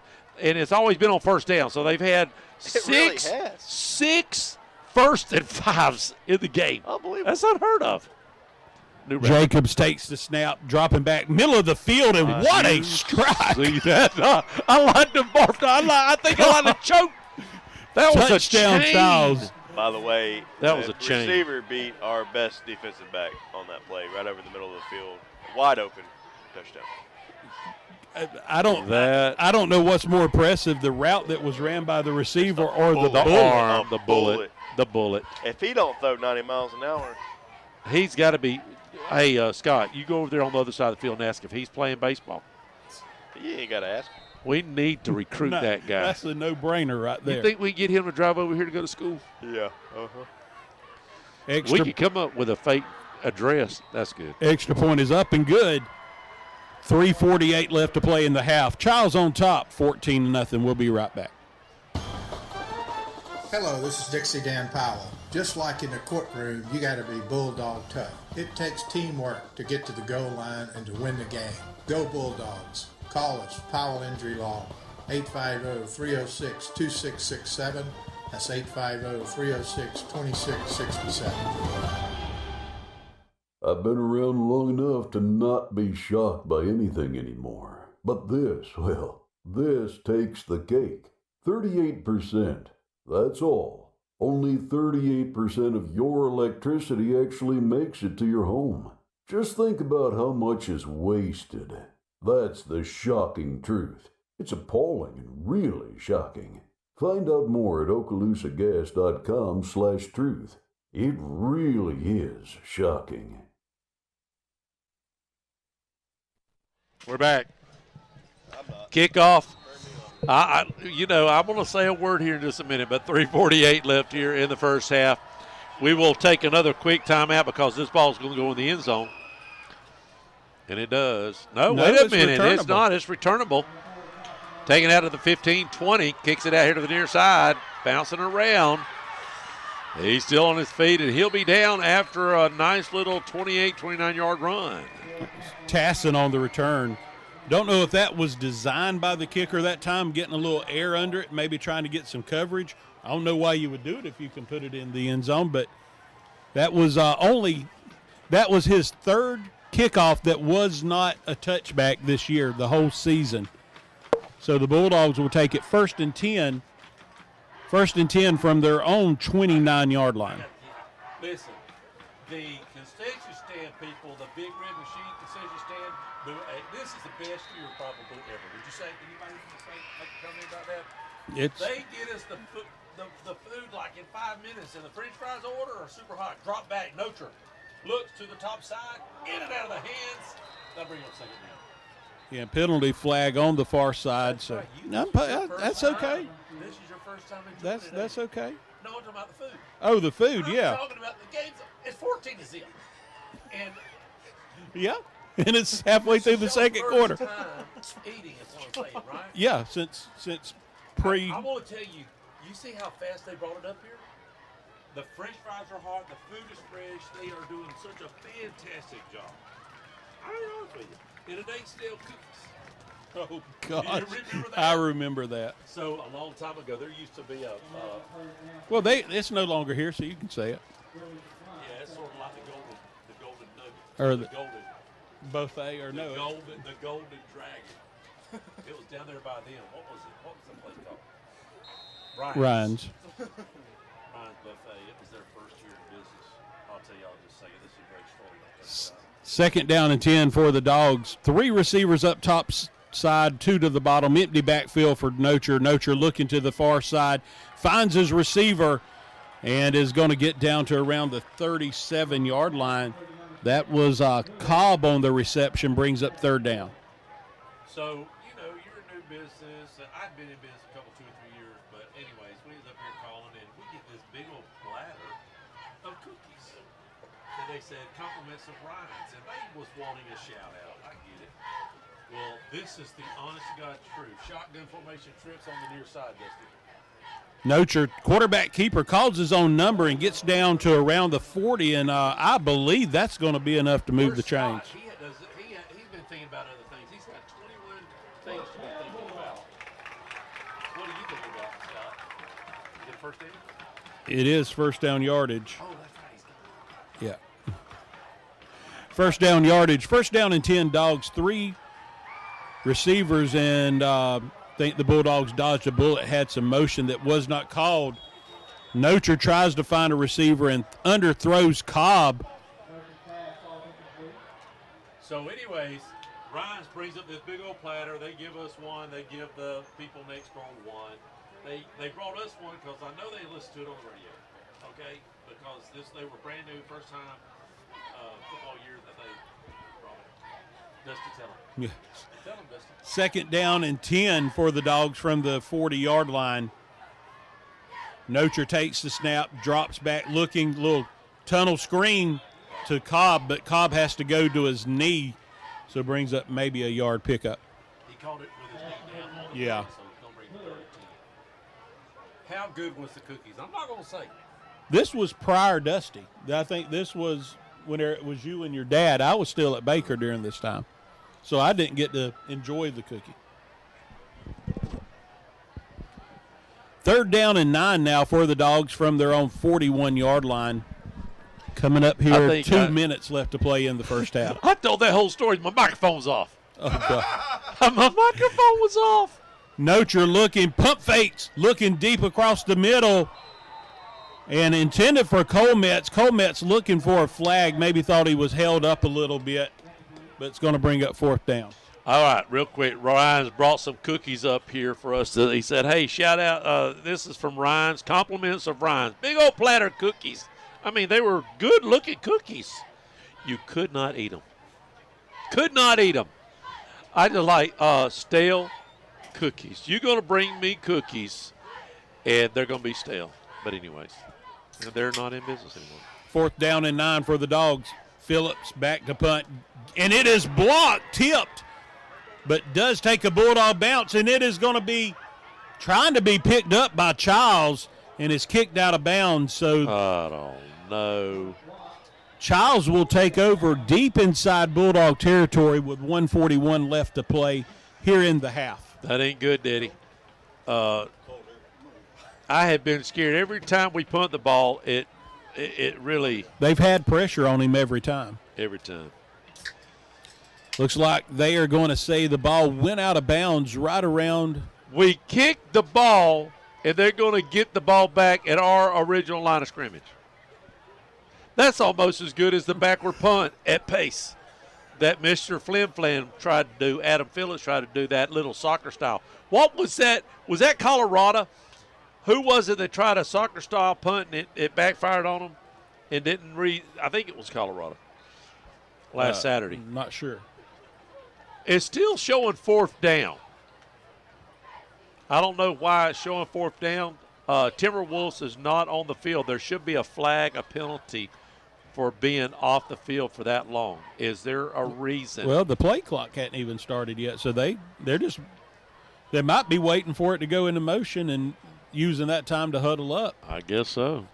Now we got the chain gang finally moving down, and it's going to be first down and 10 for Chiles from the Bulldog 35. It's all you. I'm off. First down and 10. Jacobs with Potter off to his right. Jacobs rolling right, looking downfield, fires, and a little short hop pass intended for number 4. That is Sumner. Brings up second down and 10. A little worried about my camera guy. I thought he was daydreaming a little bit. You got a girlfriend down there or something? No. Hippie, that was his problem. No. It's a new stick. It was. It's a new stick. Oh, it's a new stick. Our camera, we've got new camera equipment, y'all, and I'll tell you what, it's going to be happening. I am ordering Elon Musk satellite internet, okay? It is so fast you can do 4G. I've got it at the house. Starlink? Yeah. Oh, yeah. It's good. We're going to, on all our away games, we'll never have no problems There again, you go. my That's friend. how you take care of that. And it's going to be 4G. You can get it on your 4G TV. Second down and 15 after a 5-yard penalty assessed against Chiles.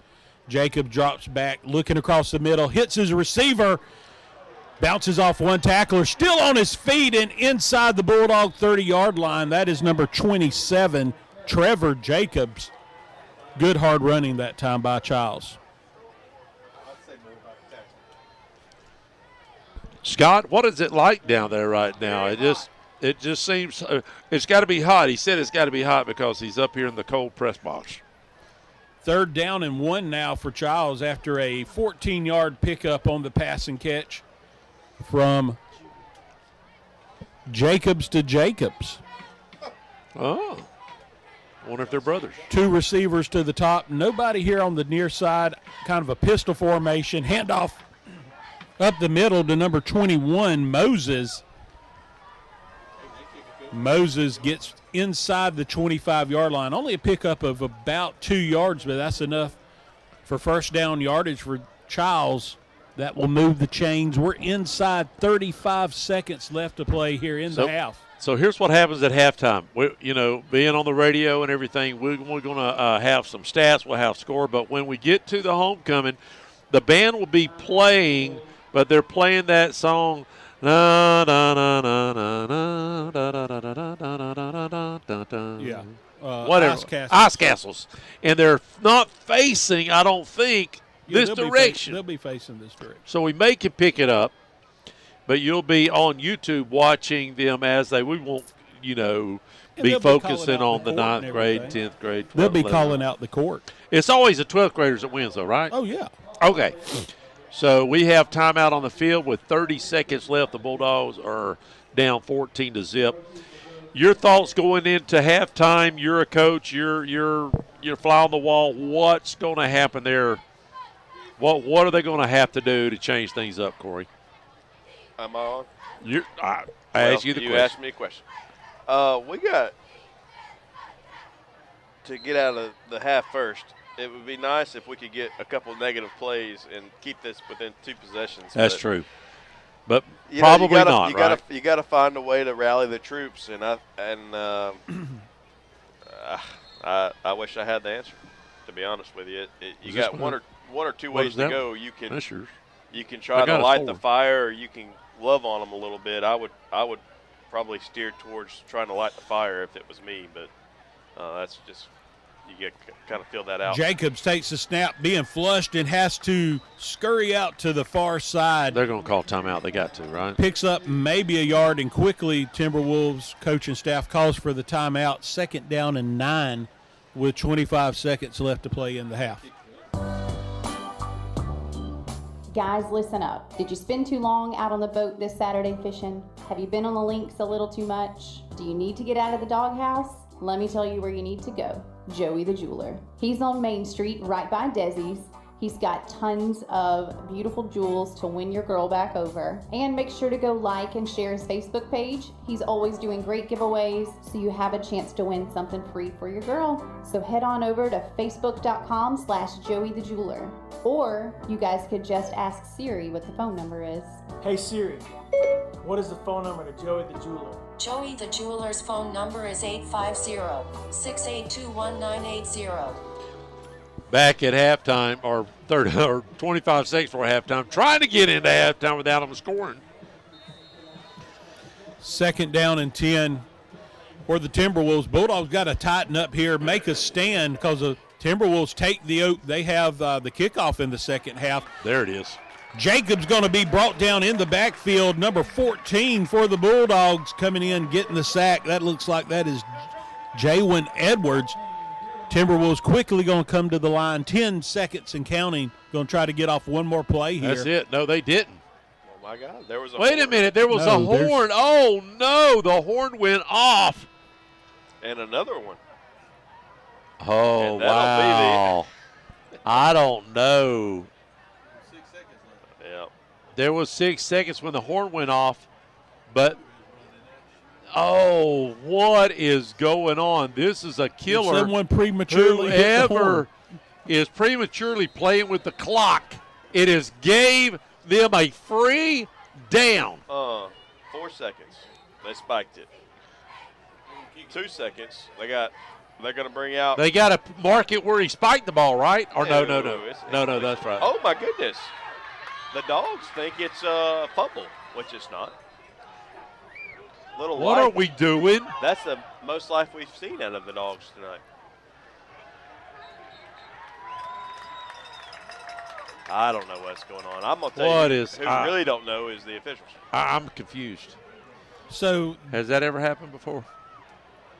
Because of the horn going off, I think they gave Chiles an untimed down. They went to spike it on third down. Can you spike it in the shotgun? Well, they did change the rule. You said last week that they could, apparently. Yeah, they changed it. Okay, they have changed it. They're going to try a field goal right here. I don't know why we thought we could pick the ball up and try to run it in the end zone. A good try by the Dogs defense. Well, the clock went out. The horn blew at 6.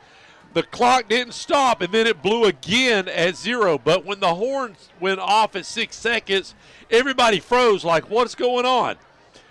The clock did not stop, and it went off again at 0. Why the horn went off at 6 seconds, I do not know. We may never know, but what's fixing to happen is Grant's fixing to get up. Chiles is fixing to attempt about a 47-yard field goal. There's no way after that one play, they had 10 seconds to get that receiver back to the line of scrimmage and set. There is no way they was able to do that. That's that guy, that white hat, that really don't know. I think he's learning. For whatever reason, Crestview thought that the quarterback fumbled on the intentional, on the spike. So that was what the confusion is. Well, they're going to try a 48-yard field goal, and he's got the leg. That is no problem. The wind is in his face, though. The wind is in his face. Here, we're waiting for the snap. There's the snap. The hold is up, and it is no good. No good. Now we can go to halftime. We'll be right back, and we'll get your king and queen crown for 2023 homecoming right here at Jack Foster Stadium. Hey, football fans. This is Greg Watson with Till & Waters Real Estate, here with a thought for potential homebuyers about recent interest changes and their effect on the local market. Fact is, builders and sellers have pretty much adjusted prices to offset interest rate increases. So a monthly payment today is not much different than it was at the beginning of the year. So don't think you might have waited too long to buy a home. Let's get together and find what's out there for you. Drop me a line or give me a call at 256-682-6605, or you can visit my website at gregwatsonrealestate.com. From the smallest ding to the unexpected fender bender, Crestview Painted Body can handle the repairs. Crestview Painted Body works with all insurance companies to make sure that your vehicle is repaired correctly and back into your driveway as quick as possible.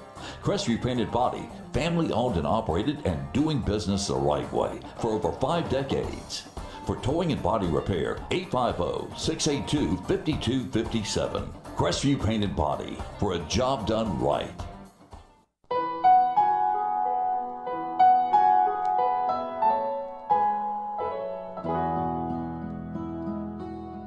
Hello friends, this is Brandon Martin, General Manager of Blackwater Golf Club here in Crestview, Florida. From the newly renovated 18 holes to the Top Tracer driving range, Blackwater has something to offer for everybody. Open 7 days a week for the best pricing. Book your tee times in advance on our website, golfatblackwater.com. KC Electric has been the longest running sponsor of the Big Red Machine Show, and WAAZ and Crestview High School appreciates KC Electric for their support. KC Electric has served Okaloosa and Walton County since 1948. That's right, 1948. You've got to be doing something right to be able to say that. KC Electric can handle all your AC, heating, and electrical needs. A Carrier dealer, KC Electric services all brands of AC units. Give KC Electric a call, 682-3037. That's 682-3037. Have you recently received your home or auto insurance renewal and are coming down with a case of sticker shock? This is Dusty Holloway of the Holloway Agency, and we may be able to help you out with that problem. Our office is an independent insurance agency, and we represent multiple A-rated carriers. Feel free to give us a call at 850-682-1900, or you can drop by our office at 168 West Woodruff Avenue in downtown Crestview for a free, no-obligation insurance review. I want to share a quick story about Brackney Funeral Home. We recently lost our grandmother, and thanks to the kind, professional, and caring staff, it just felt like being with family. She had made all of her decisions in advance, so it was a very seamless process.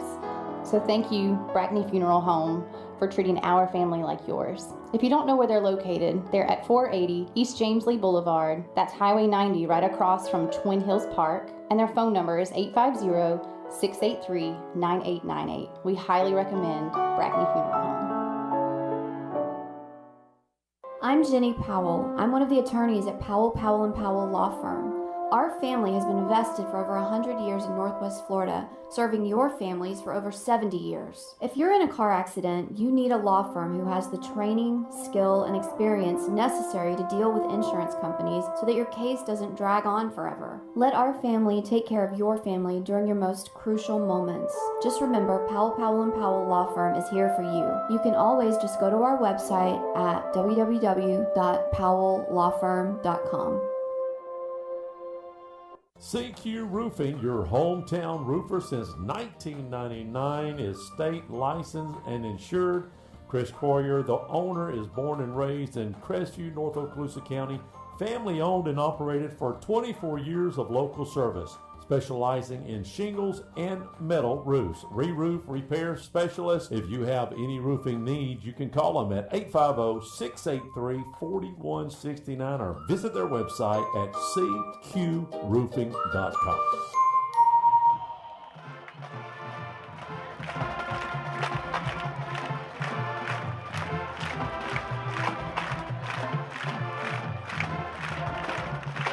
Big Red Machine playing the fight song. They're going to be coming out, setting up for the halftime show of the Queen. Let's listen in.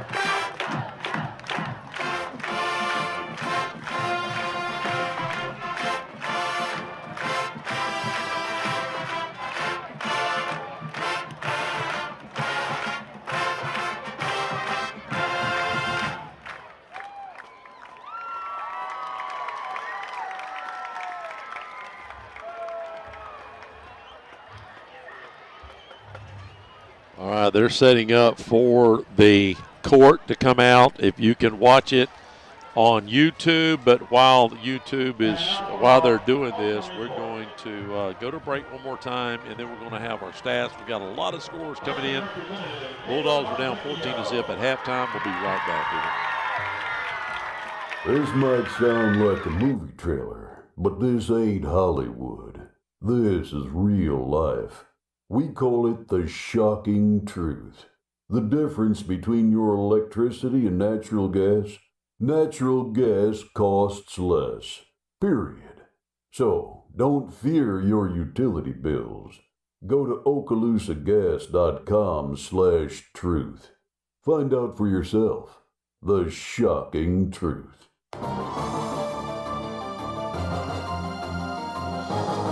We interrupt this scheduled program for breaking news. Let's go to our correspondent who's standing by at the toll booth of the Mid-Bay Bridge. Kathy, what can you tell us? It's incredible, Mike. Cars are backed up as far as the eye can see, and they're all headed to Affordable Homes of Crestview. The manufactured home dealership on Highway 85? Why? Let's find out. Excuse me, sir. Why are you headed to Affordable Homes of Crestview? Because we're tired of the cost of living down here. Homes are way too expensive, traffic is a nightmare, and we've had it with the homeowners associations. My old neighbor sold his house in Destin and bought a beautiful new manufactured home and a piece of property for a fraction of the cost of his old house. Now he's got plenty of space and a lot of money left over since they're better built at less than half the price. Well, there you have it, Mike. They're headed to Affordable Homes of Crestview, where they can enjoy luxury living at affordable prices. Back to you.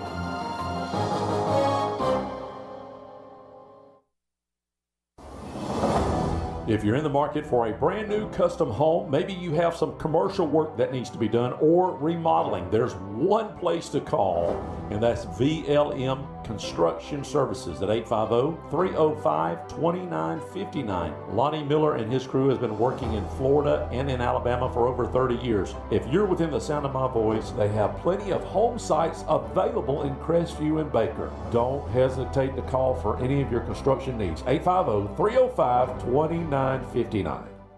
Hey, this is Amber with the Cottage Boutique in Formal Wear.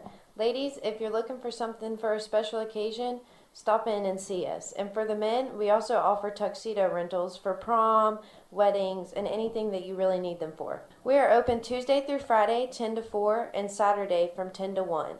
We're closed on Sundays and Mondays. If you don't know where we're located and you happen to want to stop in and see us, we're at the corner of Wilson Street and Highway 90. And you can also call us anytime at 850-682-2446. Hey everybody, it's Pastor Josh from Hope City Community Church. If you don't have a home church, I want to personally invite you to come to Hope City. We're currently meeting at Shoal River Middle School at 9 and 11 a.m. every Sunday morning. We even have special services that are put together just for your children. If you'd like more information, find us online at hopecitycc.com. If you choose to join us, make sure to stop by and shake my hand. I'd love to meet you. But whether it's Hope City or one of the other amazing churches in our city, just find a Bible-believing church that makes a difference in your family. All right, we're back. We have the court right now. While they're doing that, all right, we got 7-0 still. Milan just texted me 9 minutes left in the third quarter. Northview on top. Milan just texted me that. Got a lot of scores. Let's go over them real quick. Wow, it's a close one over in Walton County. The Braves are up 21-14 over Mariana. Pulling for Walton there. Niceville still up 14-0 over Pine Forest. West Florida trying to make a comeback at halftime. They're still down, though, 30-20 over Tate Aggies. Mosley and Navarre's tie. We have Mosley next week right here. We'll see how that ends up being. Mosley playing at Navarre, and they're tied up 14-14. Choctaw over South Walton, 34-10. Bozeman and Destin at halftime, 7-3. What a close game, Dusty. I knew it was going to be a close game. Holmes County laying the log to Jay. Yeah, a little wake-up call Is there. it the Jay Beavers? That would have been a perfect saying, but it ain't. It's the Jay Royals. Yeah. And 41-7. They're up by 34, so whenever the second half starts, Holmes County will actually have to score one touchdown. One touchdown. That'll be over quickly. Port St. Joe in the same boat. They need one more point to get a running clock, 37-3 over Vernon. Lincoln putting the hammer down on Leon. Leon, we had talked about this in the countdown. They're finally starting to play some hard teams. Yeah. And so Leon, we have them in about 4 weeks. 3 weeks or 4 weeks? 3 weeks. 3 weeks. Lincoln on a Thursday night, by the way. It'll just be and Dusty. 30-0. Lighthouse tied up 7-7. WS Neal up 28-7 over Cottage Hill, who hasn't won a game this year. Bluntstown over Sneeze 7-0. And I think that's about it on that. Somebody, who was that that texted me? Bill said it was 10-0. Bill, if you got an update on that Catholic score, I'd appreciate that. But anyways, that's your scores right now. Right now, the score is 14-0 at halftime. They're getting to the seniors here in just a minute. Let's look a couple stats. What's the biggest stat for you that you is getting vibes on? You know, the stat that sticks out to me is not a yardage stat; it's a penalty stat. Unbelievable. How many? Unbelievable. What do we have? 5 or 6 1, offsides? 2, 3, 4, 5 offsides. And an illegal substitution. And an illegal, so 6. And that illegal substitution covered up what would have been a 6. What Scott said was offsides. Offsides too. You know, it's one thing if you get out there and that hard go where they all go to the 3-point stance at one time. I can see that catching you off guard maybe the first time, but 6 times and a half, you got to be a little bit more disciplined than that. 3 sacks tonight, though. Yeah, good job defensively. And if you look at it, I missed a couple plays, but 2 plays was their touchdowns, 45-yard pass and a 20-yard pass. That makes up 65 yards out of 110 total on offense. Yeah. So it is really not a lot of offense. Yeah, other than those couple of plays, the Bulldog defensively are doing a great job. I think so. And if you had no offsides, it changes the whole complex because we said all of the offsides happen on the first down. Yeah. So now you got 1st and 5. The playbook's wide open. You can do whatever you want. I was going to say that's the big thing is it opens the playbook completely for the coaching staff, where they can come with anything they want to, and regardless if it works or not, you're going to be looking at second manageable automatically. All right, they're playing ice castles, and we're getting down to the lick log. Is this a senior class now? We're getting close to it. We'll get and close I need to a it. video here. All right, so. all right, here we go.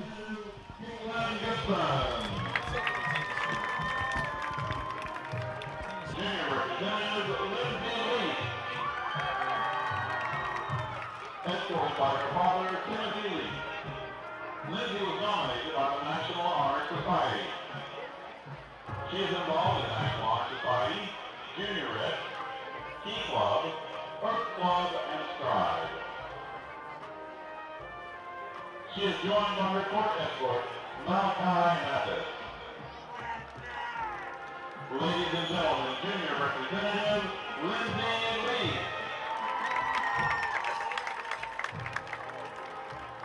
Junior Representative Mary Richard. Escorted by her father, Louis Richard. She was nominated by the ASL Club. She is involved in soccer, ASL Club, Physics Club, Student Government, Earth Club, and the Dog Pound. Outside of school, she participates in club soccer and Sister City Ambassadors. She is joined by her court escort, Cameron McCord. Ladies and gentlemen, Junior Representative Mary Richard.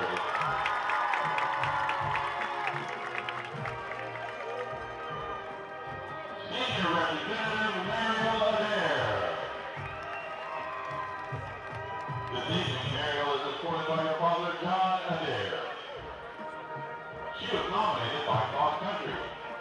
She's involved in cross country, track and field, the Big Red Machine, Stride, the nursing program. She is the Junior Rep President, Vice President of HOSA, and National Honor Society. She is joined by her court escort, Carlton Harrigan. Ladies and gentlemen, Senior Representative Mariel Adair. Senior Representative Alex Adorno-Roman. Alex is escorted this evening by her father, Alexis Adorno. She was nominated by S2S. She is involved in HOSA, where she serves as Vice President. Stride, National Honor Society, Students to Students, and she is the squad leader for the Big Red Machine Drumline.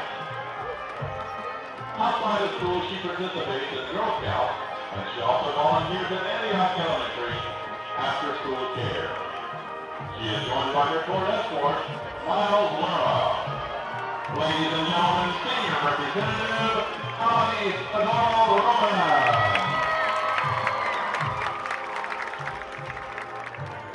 Senior Representative Abel Lightfoot. Ava is escorted this evening by her father, Malcolm Lightfoot. She was nominated by Crestview Cheer. She is involved in the Junior Rep, Key Club, Stride, Psychology Club, Hope Squad, Dog Pound, S2S, the Medical Program, Cheer, Student Government, where she serves as the Senior Class President, and she is also a Bulldog Ambassador. Outside of school, she works at 7 Brew Coffee. She is joined by her court escort, Jacob Moulton. All right, just to let you know, we're coming down to one more court, one more 12th grader, and that'll be it. There again, the band's not playing all that loud, so we do apologize if you're listening on the radio. It does not probably sound the greatest. That's just part of what we're dealing with right now. The band concert itself, the band show is coming up after the game, and we will broadcast that for you. A lot of folks like to listen to the band, and they are going to add another song. It's their total package tonight, so that's why we're going to hang out and do the band show for you on YouTube and on the radio. But this is the last candidate. Can y'all hear the name as they call it out? So they're fixing to – the king is somebody – did they say Lane Simpson? Jacob Moulton is the king, and he's out there. Oh, the basketball player? Oh, my goodness. He was the famous from – we made him famous last week.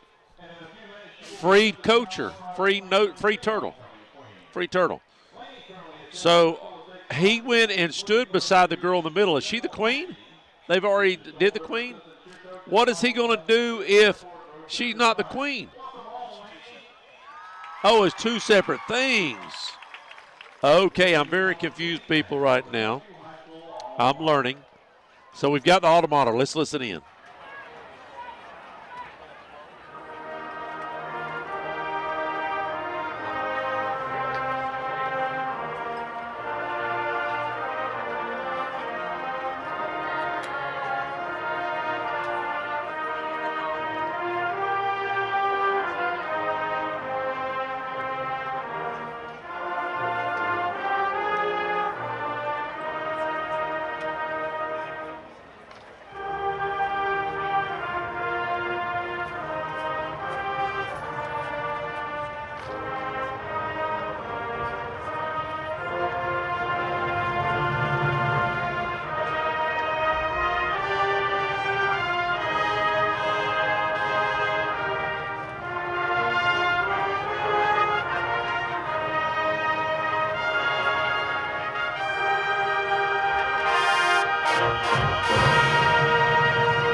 And now, for the moment we've all been waiting for.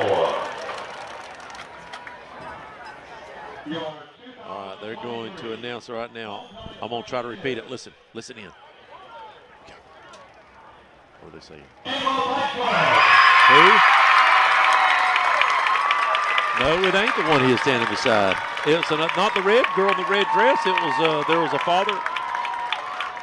What's the name of the girl? I need the name of the girl. Anybody? Do we know the name of the girl?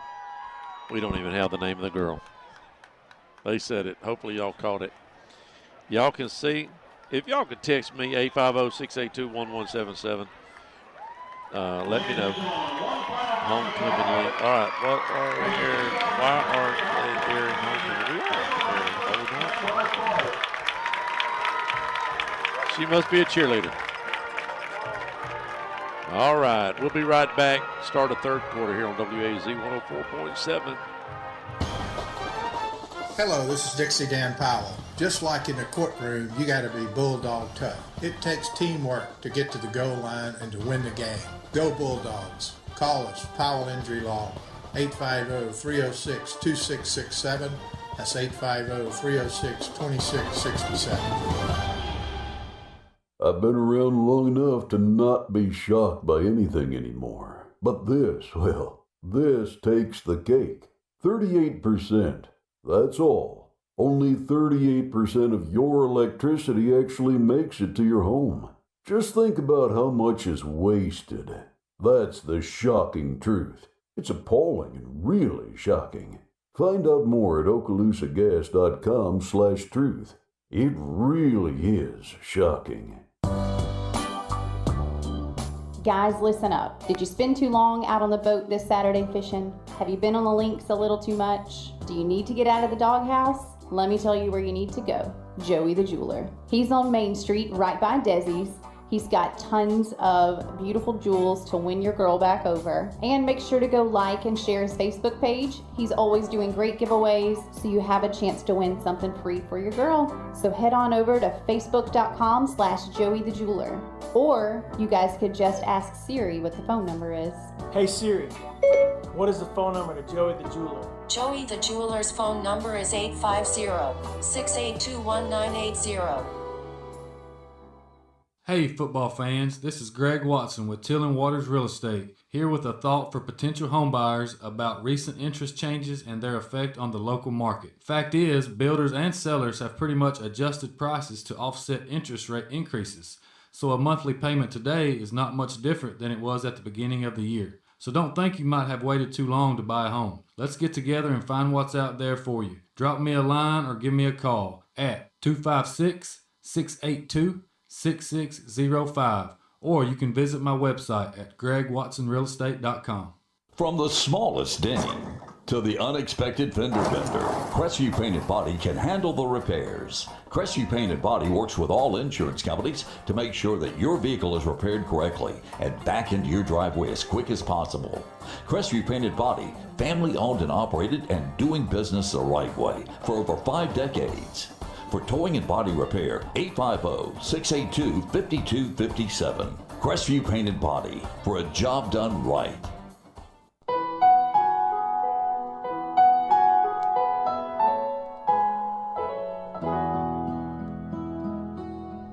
Hello, friends. This is Brandon Martin, General Manager at Blackwater Golf Club here in Crestview, Florida. From the newly renovated 18 holes to the Top Tracer driving range, Blackwater has something to offer for everybody. Open 7 days a week for the best pricing. Book your tee times in advance on our website, golfatblackwater.com. And we are back.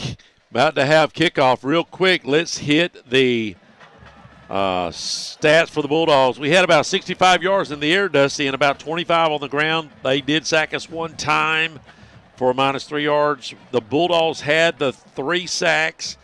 They had a total of 110, and we had a total of about 90 yards. Now, that's unofficial. Right. You know, I might have missed 1 or 2 plays. That was a yard or 2 here or there. But unofficially, both teams not real impressive, mounting a lot of offense. Yeah, and, you know, like I mentioned during the countdown to kickoff, I really would like to see Crestview come out and try to establish a little bit of a running game. It plagued us in the game against Pace. It's plagued us in the game against last week against Niceville.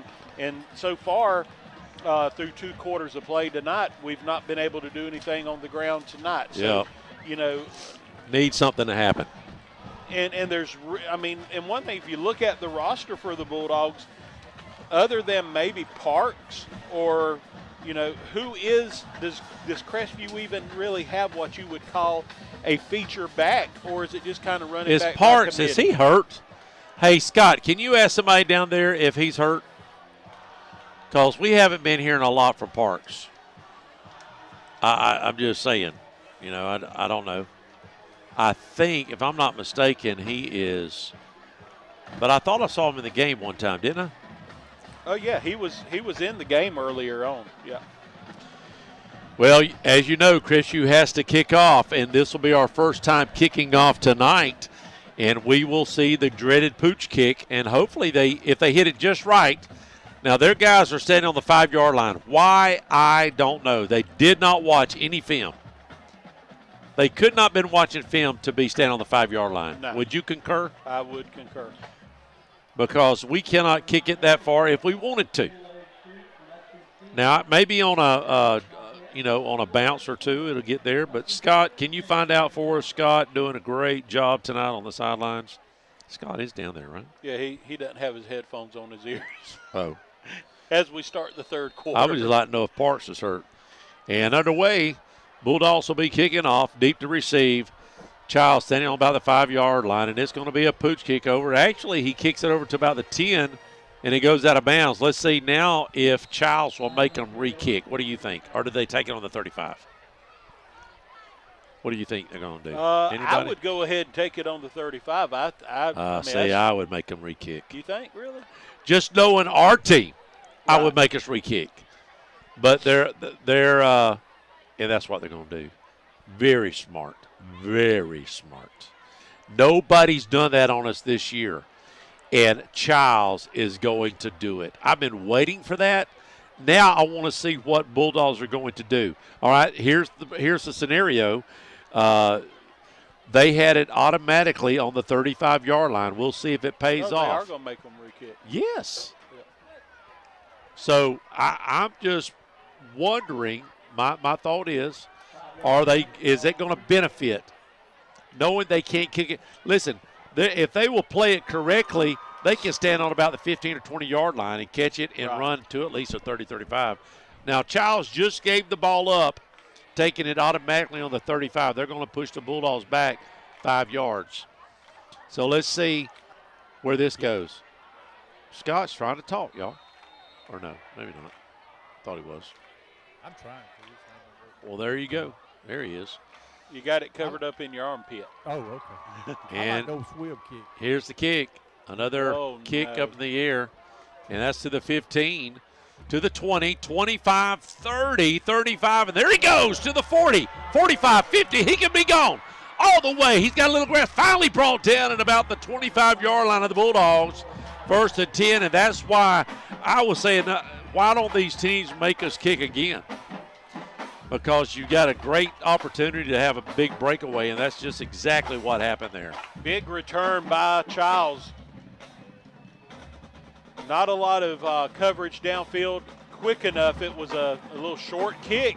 And that's the other problem you have with that short kick is that your return team doesn't have time to set up anything. Absolutely. To get down there and get coverage. And Chiles makes the Bulldogs pay for it. Big return down to the Bulldog 25-yard line. 1st down and 10 for Chiles. Shotgun formation for Chiles, moving left to right. Big package in. One running back, he'll get the ball, and he's hit behind the line of scrimmage. Great coverage from the Bulldogs. Yeah, handoff, little misdirection that time to Potter, number 18. And the Bulldog defensive line does a good job snuffing that out and brings Potter down for a loss of 1 yard. Yeah. Jacobs now. And again, this is the first team we've seen in years to huddle up, right? It's been a while. We don't see that. No. So it does burn a little time up. 14-0. If you're just tuning in, Bulldogs need a big stand right here. Now they spread them out. One receiver out here to the near side all alone. Jacobs looks to him. Inside little slant. Caught. He is brought down about the time he catches the ball, though. A good single pursuit tackle. Yeah, open field tackle by the Bulldogs. Pass complete that time to Rudd, number 8. And gets down to the Bulldog 21-yard line. So going to be about a yard short of 1st down yardage. Brings up 3rd down and 1 as Jacobs runs the play in, huddles.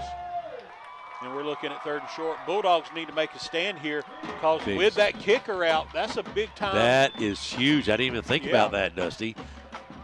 Kicker rolled up on his ankle at the end of the 3rd. There's almost another offsides handoff, and they're going to throw a flag. I think it's in the direction of holding, but let's see. I'm going to call holding. Let's see what the call. Thank you, Scott. Eagle eye down there. Back them up 10 yards. That's huge for the Bulldogs right there. Yeah, that's real big. Scott, who is this over here on our sideline, back around the 45-yard line? That is, he's in pants like he was playing in the game and everything, but he has got a boot and he's on a scooter. Is that Appleby? Appleby is out on some kind of what do you call that? The one-legged scooter. Yeah. You push yourself around on. Now, Chiles and Jacobs comes out in a spread formation with 4 receivers. He rolls out to the far side as he's left-handed. He throws a bullet down the sidelines, and it is incomplete. Do you see Dirty Laundry anywhere? Dirty Laundry. God, dog it. Yeah, they're going to get the Bulldog defender for it, and I think what's going to get them there is not so much the coverage, but the fact that the defender never turned his back or turned his head back to try to make a play on a ball. You can't just keep coverage that tight and not allow the receiver to have a chance if you're not going to try to turn around and make a play on the ball as well. On the Bulldogs so far, unofficially, it's about 60 yards in penalties right now. 60. Wow. And that pass interference is going to negate that hold that put the Timberwolves back in 3rd and long. So not only does it move on inside the 15-yard line, but it's an automatic 1st down as well. Chains have got to move. I don't know what they're waiting on. We got to wait for the chain gang now to get set up. 1st and 10. Run down there. They just kind of walk and ambulance around. 1st and 10 on the 14, we'll call it. 2 men in the backfield for Jacobs. And they motion him over to the near side. They're going to hand off to the tailback. He hits the line and sort of leans forward for about 3 or 4 yards. Number 21, Moses on the carry straight up the middle, like you said, and just kind of bulls his way forward for about 5 yards. Brings up 2nd down and 5. Chiles on top, 14-0. Once again, we get into a scenario where we're down by 14 and our back's up against the wall now. And now we've got to make a huge stand. I would love, and they may not even try field goal. Hopefully, they may have a kicker, a backup kicker. Quarterback runs into the tailback, and a great play by the Bulldogs to hit him about at the line of scrimmage, Dusty. Yeah, handoff again. It's kind of botched a little bit, like you said, was to Moses. And number 13, Tolatuau on the tackle. I think I got that time. He said his name, but I don't. Tolatuau. Tolatuau. That's Samoan, right? Hawaiian? Hawaiian or Samoan. Got to be, right? About a one yard pickup, so 3rd down and a long 4 for the Timberwolves. If you're just tuning in, 8 minutes left here in the 3rd quarter, 14-0, Bulldogs down, but Chiles pressing right here in the red zone for the 3rd time tonight. Shotgun formation. One man in the backfield for Jacobs. He's going to fake it to him. He rolls out here to the near side. He's got a man in the end zone wide open, and it is a touchdown for Chiles. That was a completion to his tight end, number 14, Jake Atwood. And from 11 yards out, that puts Chiles on top 20-0 with a point after. Are they going to go for 2? I would say they go for 2 here. If that's their only kicker. They got another kicker out. Do they? Yep. Okay. Let's see what they do. Looks like 36. Liam Delaney out to do the extra point duty now. And we'll see what happens here. The kick is up, and nice kick. We'll be right back. 21-0. Bulldogs got to make something happen here on this drive. KC Electric has been the longest running sponsor of the Big Red Machine Show, and WAAZ and Crestview High School appreciates KC Electric for their support. KC Electric has served Okaloosa and Walton County since 1948. That's right, 1948. You've got to be doing something right to be able to say that. KC Electric can handle all your AC, heating, and electrical needs. A Carrier dealer, KC Electric services all brands of AC units. Give KC Electric a call, 682-3037. That's 682-3037.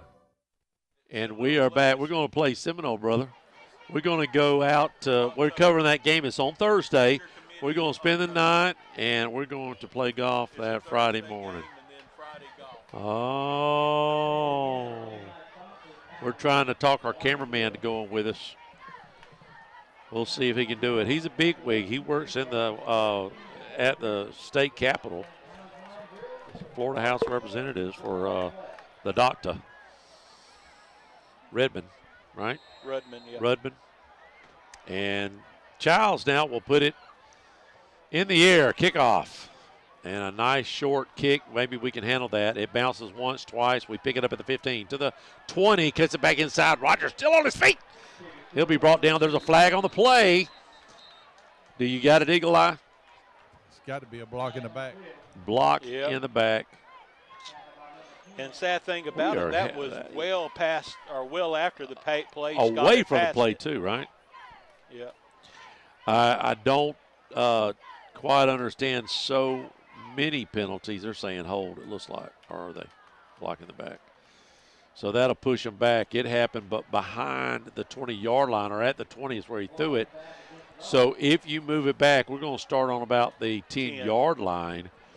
And the ball was already here to the near side at about the 30. So that was way away from the play. And you know what we mentioned about about Chiles doing as good as they have, but not really producing a lot of yardage. Have they had a short field all night? Yes. Yeah. Pretty much all night. All night. Well, they start on the 25. They're just there. Yeah. Bulldogs and Tyson hands off to the near side. And that's Cobb, it looks like. And he'll pick up about 5 yards on the play. No, that's Keyshawn Smith. Oh, Smith. 15. No glasses. Yeah. Sorry. You got readers or you got? That's readers. I've lost, the ones I used to wear broke. I got to get some. I have no idea on the numbers. I'm just guessing. Good job by Smith that time. Actually stretches it out here to the near side. Yes. Picks up about 5 yards. So 2nd down and 5 from right around the 15. 7 minutes, 30 seconds left to play in the third quarter. Bulldogs trail 21-0. Need to make something happen here. I look for Tassin to be in the game the rest of the night. Let's see. Shotgun formation. He has 3 receivers on the top. Moving right to left. Here's the snap. He's going to hand off again, and he's hit at the line of scrimmage. I don't quite understand what happened there. Yeah, give again to Smith, and maybe trying to go a little bit to the left side of the line, but Chiles right there to snuff it out. No gain on the play, brings up 3rd down and 5. Scott, and you said no energy a little bit ago, and I think the energy is even less right now, isn't it? I hate to say it. It's as dead as I've ever seen it. I don't know what's happening. I don't either. You know, homecoming's supposed to be a big thing. You have a lot of pride. And that is incomplete as he tried to throw a screen pass. It was tipped, so the ball's dead. And Tassin will come out with the crew, and now the punter will be standing in his own end zone, which the last punt was blocked. So a lot of pressure right here on the Bulldogs special teams to try to get a clean snap and get the ball off before Chiles. They're going to send the house, I would think. They've been sending it all night, so I would for sure send it here. Standing on about the 3-yard line. There's a snap, and he does get it away straight up in the air. It looks like about a 25-yard punt. It is caught and fair catch at about the 42, 43. We'll be right back. Have you recently received your home or auto insurance renewal and are coming down with a case of sticker shock? This is Dusty Holloway of the Holloway Agency, and we may be able to help you out with that problem. Our office is an independent insurance agency, and we represent multiple A-rated carriers. Feel free to give us a call at 850-682-1900, or you can drop by our office at 168 West Woodruff Avenue in downtown Crestview for a free, no-obligation insurance review. I want to share a quick story about Brackney Funeral Home. We recently lost our grandmother, and thanks to the kind, professional, and caring staff, it just felt like being with family. She had made all of her decisions in advance, so it was a very seamless process. So thank you, Brackney Funeral Home, for treating our family like yours. If you don't know where they're located, they're at 480 East James Lee Boulevard. That's Highway 90 right across from Twin Hills Park. And their phone number is 850-683-9898. We highly recommend Brackney Funeral Home. And we are back with 6 minutes left here in the third quarter. Still a lot of football to play. And the Bulldogs now have to make a big stand on defense. Shotgun formation for Jacobs and company. 4 receivers, 1 man in the backfield. He's going to hand it off to the guy in the backfield, and he takes off to the left side, finds a hole, still on his feet, and he has plenty of running room. Can he outrun the corners? No, finally not out of bounds. And just like that, they're down to the 5-yard line, Dusty, a 40-yard run. Yeah, run that time was number 4, Sumner. Touchdown saving tackle by number 16, Amir Kirkman, inside the 10-yard line, around the 6-yard line. And wow. Sumner looked like he was going to be maybe he was going to pick up decent yardage, 5, 6, 7 yards. Well, we got somebody an injured player for the injury Bulldogs. on the Bulldogs. But just kept his balance and made a few tacklers miss and able to make it into about a 35, 40-yard gain. Looks like just a cramp. We'll take a quick 30-second timeout. We'll be right back. I'm Jenny Powell. I'm one of the attorneys at Powell, Powell & Powell Law Firm. Our family has been invested for over 100 years in Northwest Florida, serving your families for over 70 years. If you're in a car accident, you need a law firm who has the training, skill, and experience necessary to deal with insurance companies so that your case doesn't drag on forever. Let our family take care of your family during your most crucial moments. Just remember, Powell, Powell & Powell Law Firm is here for you. You can always just go to our website at www.powelllawfirm.com. CQ Roofing, your hometown roofer since 1999, is state licensed and insured. Chris Coyer, the owner, is born and raised in Crestview, North Okaloosa County. Family owned and operated for 24 years of local service. specializing in shingles and metal roofs. Re-roof repair specialists. If you have any roofing needs, you can call them at 850-683-4169 or visit their website at cqroofing.com. And we are back. Bulldogs have it pinned back. Their backs are to the wall as Chiles trying to penetrate the red zone one more time. I said it first. Shotgun formation. He rolls out, and that's going to be a touchdown. He's wide open. And that's another 6 points for the old Chiles Timberwolves. Little swing pass out to Sumner, and Sumner takes it in from 5 yards. 5:42 left to play in the third quarter. Chiles away, an extra point away from making this a 28 to. You know what? We're one TD away from what? A running clock. Running clock. Let's get it over. Let's get it over with. A running clock is bad, but a running clock on homecoming, whenever you're the team. I don't know if we've ever had that. I could almost say in the 20-some-odd years I did it, Scott, it's never happened. No, I can't remember it. I can't remember it either.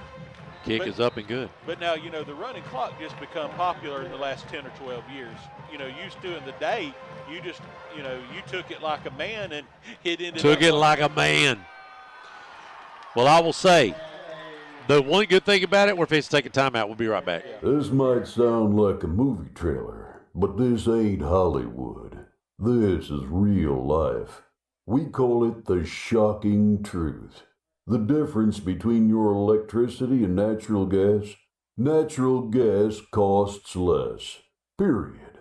So, don't fear your utility bills. Go to okaloosagas.com/truth. Find out for yourself the shocking truth.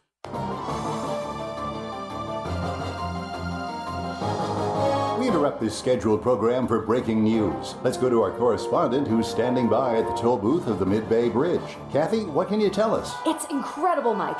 Cars are backed up as far as the eye can see, and they're all headed to Affordable Homes of Crestview. The manufactured home dealership on Highway 85? Why? Let's find out.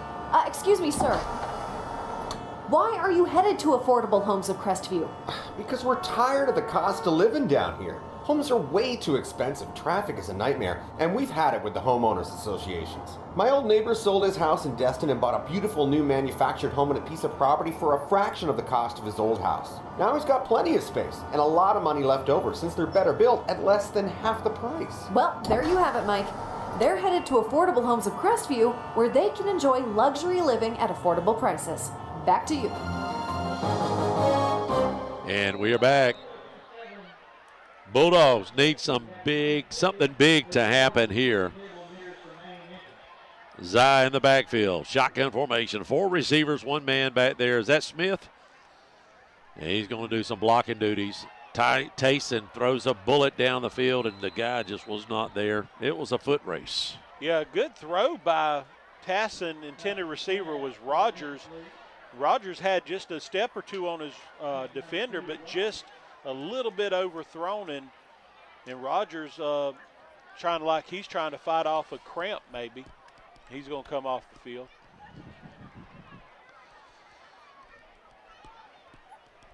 Yep, it has gotten quiet, Scott. I don't know about the sidelines. What is there sort of dead down there too, or it is homecoming?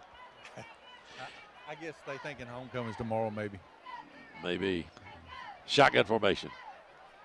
Tasson takes it himself, calls his own number, breaks a couple tackles, but not really nothing there that you would think he could break away. It was just he was just trying to find something and really nothing there. Yeah, it tried to seem like something was going to try to develop, but just as soon as you thought that, it closed up. The hole did, and only about a 4-yard gain, so it brings up 3rd down and 6. And if you're the Bulldogs, you almost have to start thinking 4-down territory right now. Oh, absolutely. I mean, but your defense have got to stop them or just going to go to a running clock.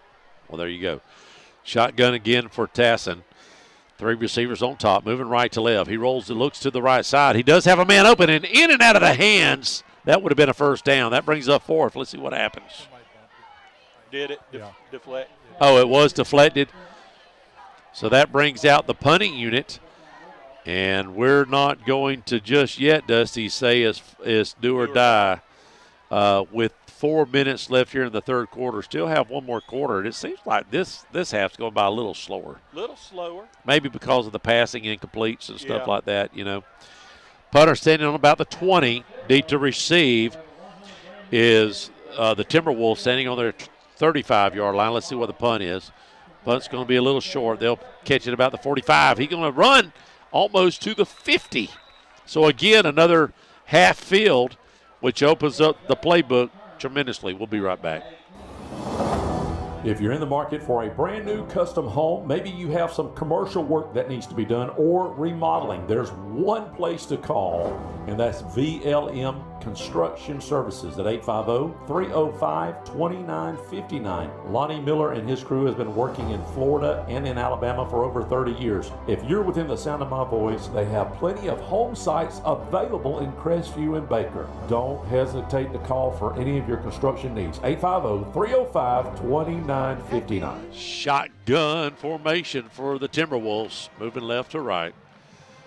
On about the 50-yard line. Jacobs drops back, 4 steps. He is being blitzed hard. Another sack for the Bulldogs. That's 4 sacks tonight for the Bulldogs. Number 40 and number 11, that's Haynes and Stanley getting in the backfield, bringing Jacobs down for about a 7, almost 8-yard loss. Probably one of the bright spots tonight has been the pressure that the Bulldog defense has been able to put on Jacobs. Second and long for the Timberwolves. Bulldogs need to get off the field. The defense needs to get off the field in 2 plays and get the offense back on the field. There's got to be a 3-and-out right here. Absolutely, for any hope for the Bulldogs down by 28. Shotgun formation. And there's another offsides. And you would think after 7 offsides, and what's happening is they wait and they all go down at the same time. The offense of the Timberwolves, the line.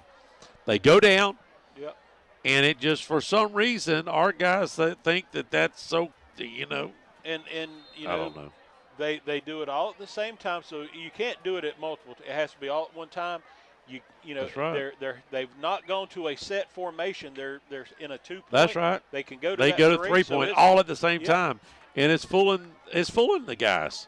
And I don't understand. I get it once, maybe twice, but 3 times, man, not 7. Shotgun.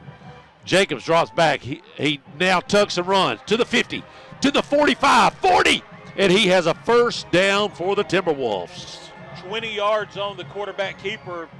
Had pressure and just took it right back up the middle. Almost looked like a quarterback draw, but it wasn't drawn up as a draw. He was flushed out. Gets it down to around the 36-yard line, so give Jacobs 20 yards on the scamper. First down and 10, Chiles from the Bulldog 36-yard line. 3:05 left to play here in the third quarter. Chiles on top, 28-0, and Bulldogs need to make a defensive stand here with any type of chance left. If they don't, this game will get over very quick. It's already 9 o'clock. Little long halftime. Shotgun formation again. Big package. And there's another offsides for the Bulldogs. And, let me ask you something, Scott. Back in the day, first of all, this would never happen with Coach Morgan, but how many stadiums would you have racked up about right now? Would that be a full team stadium thing or just the individuals? Absolutely no. It'd be the whole team. And he'd say, buddy, leave the lights on after the game. It wouldn't be tomorrow. tomorrow or Monday. It would be tonight. Not unless he give us a little lasagna on Saturday watching the film. Then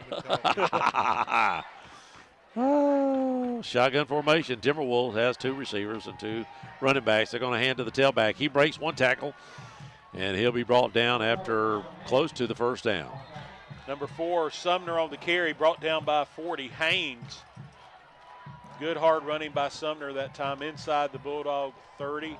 And is actually going to be close to first down, and they're going to give him first down yardage, so give Sumner 10 on the carry. No, 5. It was first and 5. Oh, it was. That's right. Remember? Because We were just talking about it, like Dusty. First down, 10 All right, you're losing it. Yeah, I'm slipping. You should have seen our crowd tonight up there, 40 years. Most of us was losing, weren't we, Scott? Most of us what? most of us were losing it too tonight. Nice little pass out to the top side of the field. About another 10-yard pickup, Dusty. Yeah, passing complete to number 15. That is Brundridge. And I tell you what, I don't know if we'll see him again next year, but I'm really impressed with Jacobs at quarterback. Only a sophomore. Just a sophomore. And all he's going to do is get better. Better. And, we talk about Crestview being a younger team. You look at this, they've got their fair share of seniors on this team with Chiles, but a lot of 10th and 11th graders. Yep. Once again, shotgun with 2 running backs in the backfield and 2 receivers and a tight end. They're set, and they're going to hand off right to it. And this time, the Bulldogs sniffed it out. And that'll be 3rd and about. That's actually lost 2 or 3 yards on the play. Yeah, Sumner on the carry. Haynes and number 30 for the Bulldogs, Fleming. Great job getting there and sniffing it out. Happened to Corey? Corey is gone. He had to leave us a little early tonight. He had some other things going on. And good move. Good move. Well, you said you were going to go. As soon as he does that, wind up his hand. Oh, yeah. Little screen pass out here to the near side, and I don't know, was he close enough to get the first down? Were they going to mark it? No, he's short. But they'll go for it here, 4th down. Absolutely go for it. Absolutely go for it right here. 100%. And that's the end of the 3rd quarter. Going into the 4th quarter, the score is 28-0. Timberwolves, we'll be right back. Hey, this is Amber with the Cottage Boutique and Formal Wear. Ladies, if you're looking for something for a special occasion, stop in and see us. And for the men, we also offer tuxedo rentals for prom, weddings, and anything that you really need them for. We are open Tuesday through Friday, 10 to 4, and Saturday from 10 to 1. We're closed on Sundays and Mondays. If you don't know where we're located and you happen to want to stop in and see us, we're at the corner of Wilson Street and Highway 90. And you can also call us anytime at 850-682-2446. Hey everybody, it's Pastor Josh from Hope City Community Church. If you don't have a home church, I want to personally invite you to come to Hope City. We're currently meeting at Shoal River Middle School at 9 and 11 a.m. every Sunday morning. We even have special services that are put together just for your children. If you'd like more information, find us online at hopecitycc.com. If you choose to join us, make sure to stop by and shake my hand. I'd love to meet you. But whether it's Hope City or one of the other amazing churches in our city, just find a Bible-believing church that makes a difference in your family. Hello, this is Dixie Dan Powell. Just like in the courtroom, you got to be bulldog tough. It takes teamwork to get to the goal line and to win the game. Go Bulldogs. Call us, Powell Injury Law, 850-306-2667. That's 850-306-2667. We changed fields. Now the Bulldogs or the Timberwolves will be moving right to left, and they're on the 20-yard line going for it. 4th and 3. Quarterback rolls out to the near side. He's got a man in the middle of the field, and that is overthrown. Is there a flag? Nope. It will be the Bulldogs' ball, and they fight off a chance for the Timberwolves to get the running clock on us. So Bulldogs will come out here the beginning of the 4th quarter and try to make something happen. Whoa, what happened? Did it slide all the way down? Jacobs was trying to find his receiver in the end zone, but great coverage by defensive back for the Bulldogs right there, and Jacobs had to try to find a small window to put it in, but could not do it. So the Bulldogs take over on downs. 1st down and 10 from their own 20. Bulldogs moving left to right. The wind sort of died down just a little bit. Tassin is in at quarterback. Who's the running back beside him? Anybody know? Nope, nobody is now. It was Smith, but it was Smith, but they sent him out. 5 receivers. We may be running. We're either going to pass it or Tass is going to run it, and he does pass it to Rogers. Yeah, a little quick, little 5 and just a little button route almost, just 5 and turns around, and maybe only about 4 yards. And 11 minutes left to play. I think we got to start trying to stretch the field just a little bit. If we can. But I don't see us running unless the quarterback has to tuck it. You're right. Yep. Tassin Empty backfield. 3 on top, 2 here to the near side. Ball's on about that. He got a man, Buck Sweet man. Let's see if he uses him as a safety valve. No, he's going to have to tuck it. Pressure's there, and he will lose a couple yards on the play as great position. Do what now? Is it going to rain? It's raining. Well, you can get out of that. Don't let my microphone ruin. 10:37 and counting. Bulldogs just could not get anything going tonight, Dusty. No, not at all. Timberwolves have had their number. And it don't help that we've had about 80 yards in penalties, 90. Shotgun formation for the freshman.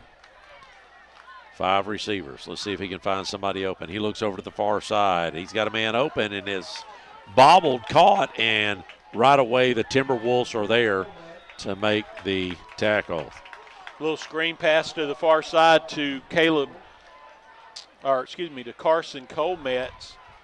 And that's going to pick up maybe 2 or 3 yards, brings up 4th down and 5, and you think now for sure we're in 2 down territory. Absolutely. 4 down territory. And if they do not get a first down here, Timberwolves going to come right out and possibly put this game away if they haven't already. Shotgun formation, trips to the near side.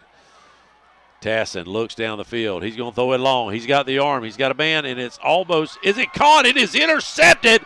What a I hate to say it, but that interception, actually, he did run it back. We are wanting a penalty. Show that. Get me some. We've got a really hard hit. I'm telling you, our coaching staff has a absolute case for a back judge paying no attention to the ball is coming down here on the sideline. I mean, we get a blindside block on our guy who is now turned into a defender, and the back judge is looking back toward the center of the field, and it's cold cocked. It should be a penalty for targeting, illegal blindside hit. Maybe kicked out of the game, for sure. But this is not the first time that the back judge has had that same thing happen. Tonight. You know, I was going to say that interception, he should have just knocked it down, but a kid wants the interception. Actually, he ran it back to almost where the line of scrimmage was. So he ran it back about 30 yards where he got the interception.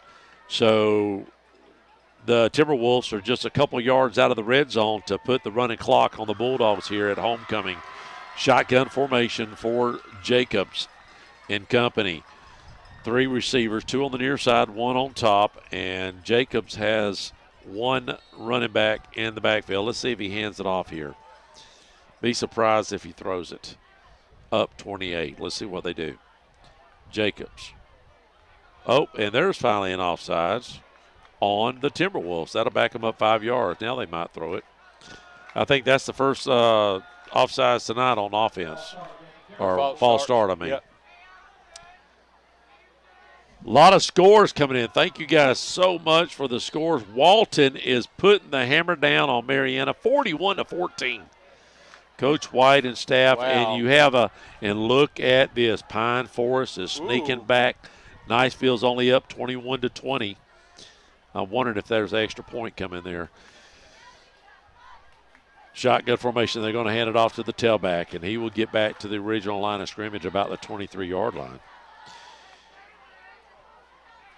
Tate will beat West Florida. Well, no. West Florida's coming back. It's 44-34. Tate Aggies in the fourth quarter. Northview 14, Baker zip. Navarre is up over Mosley 28-24. Appreciate that. All these scores. And how about Bozeman stretching it out on Destin finally, 21-3. Destin hadn't been able to do anything on Bozeman. Destin will get their first loss, and Bozeman will stay undefeated. Yes. Wow. Turning into probably the best season in their history. Absolutely. They're going to have balls on the ground. Quarterback picks it up, and the Bulldogs are there to make the tackle, 3rd down. I didn't think that they would throw the ball. Now being 3rd and long, they may, but I think the professionalism of the coaching staff. And depending upon what kind of injury the starting kicker has, they may go this for might it. be a good, if you know that, hey, we might be going to a second-string kicker at least for a game or two, you might see them just try to keep something conservative, and if they have to kick it, bring him in and give him a chance. They're spreading it out now with 4 receivers, 5 receivers, it's 4 receivers, and 1 man in the backfield. He's going to go out also. Quarterback being blitzed. Now he's got some grass. He's got some running room. He'll get a first down, and he'll go in for the touchdown. And if they get the extra point, that will be a running clock. We'll be 7 minutes and 40 seconds away from this being over. Real quick in a hurry, and Scott, it'll be up to him. Scott will make the call. Scott will make the call. I think I can see it from my truck. Can you? It's gotten quiet in Whoville. Just going to be honest with you. You going to go ahead and jinx them? I'm going to try to jinx them. 35 to zip. I put up on the board if you're watching YouTube. Let's see if I can get them to jinx it. You're 2 for 2 this year, ain't you? Yes, I am. And nope, that's good. 2 for 3 now. And that'll be the running clock. As soon as we kick it off. No, they're starting it right now. They're starting it right. Well, they ain't started it. I saw. The white hat just gave them the. The Whitehead said to run it, but they ain't running it. Yep, here we go. Are they going to run it or not? Yeah, they're saying to run it, and they now you notice one thing all the running officials now have? They all have the ability. They can talk. They all have. They got all ear, but they all got the FBI going on. The earpieces. All right. Well, next week we're at home with Mosley. Another tough game, Dusty. Then we go on the road for pig stickers. You're not going to be here for pig stickers. Not going to be here for pig stickers. I'm going to be up in the loveliest village on the plains. The villages? No, Auburn. Oh, okay. I thought you said the villages. Going to watch Auburn play Ole Miss. Oh, that'll be a great game to watch. We are going to. I got to thank Bill Parker for some great tickets. I guess he's over at your office. Yeah. Hey, Dusty, you know anybody? And Braxton loves the Florida Gators. And we had some end zone tickets, and he gave us his season passes, 2 of them, and I do appreciate it, Bill Parker. Thank you very much. Going to go see him play Vanderbilt. Should be a pretty easy win. Florida's been struggling. Vandy's not bad, but I'm just saying, hopefully. And there's a little squib kick to the Bulldogs. They'll be taking it at 35-40, and that'll be down 1st and 10, and the clock is running. 6 minutes left. 6:21 and counting. The clock will not stop unless for the water break. They got to stop it halfway through the quarter break. Do they? I think so. You think so? Are you sure? How about this weather this weekend coming up? Oh, it's going to be nice, isn't it? High 70s tomorrow, mid 70s Sunday. They're showing Sunday morning or Sunday night, like 48 or something. Well, 40. They had changed it to Sunday 42? night, Monday morning, 41. Oh, wow. Yeah. Well, so after we go see the game, we're going to run down and do a little Disney, and then we're going to play Braxton's starting to play golf a little bit. Yep. You told me you was going to dig into your bag of clubs. Do you still got some of your old clubs, Chandler? Well, y'all find out what he needs to hit. And I've just cut down some of my old clubs. They're stiff as a board. Hey, kid. No, you need. Poor fella. Before y'all matter, what time y'all leave tomorrow morning? We're going to. I don't know. I mean, I like to see. I've got a special parking spot that I've got picked out, and if I get there about 2 or 3 hours early, I always get it. It's never nobody there. Let me see if I can get something together for you. Get something. I'll drive out there and get it. I'll meet you halfway or something. Okay. Maybe at Johnny's, I'll get some peanuts or something. Yeah. That'll work. And we have about 6 minutes left. The clock stopped. Can you tell me why the clock is stopped? Timeout. Oh, was that the water timeout? Yeah, already.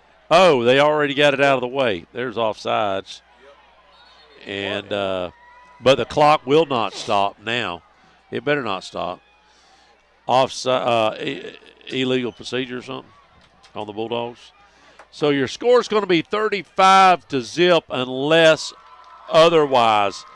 Nobody picked the Bulldogs. Let me just double check. I don't think I had anybody to pick. Chiles by 35? Nobody picked Chiles by 35, first of all.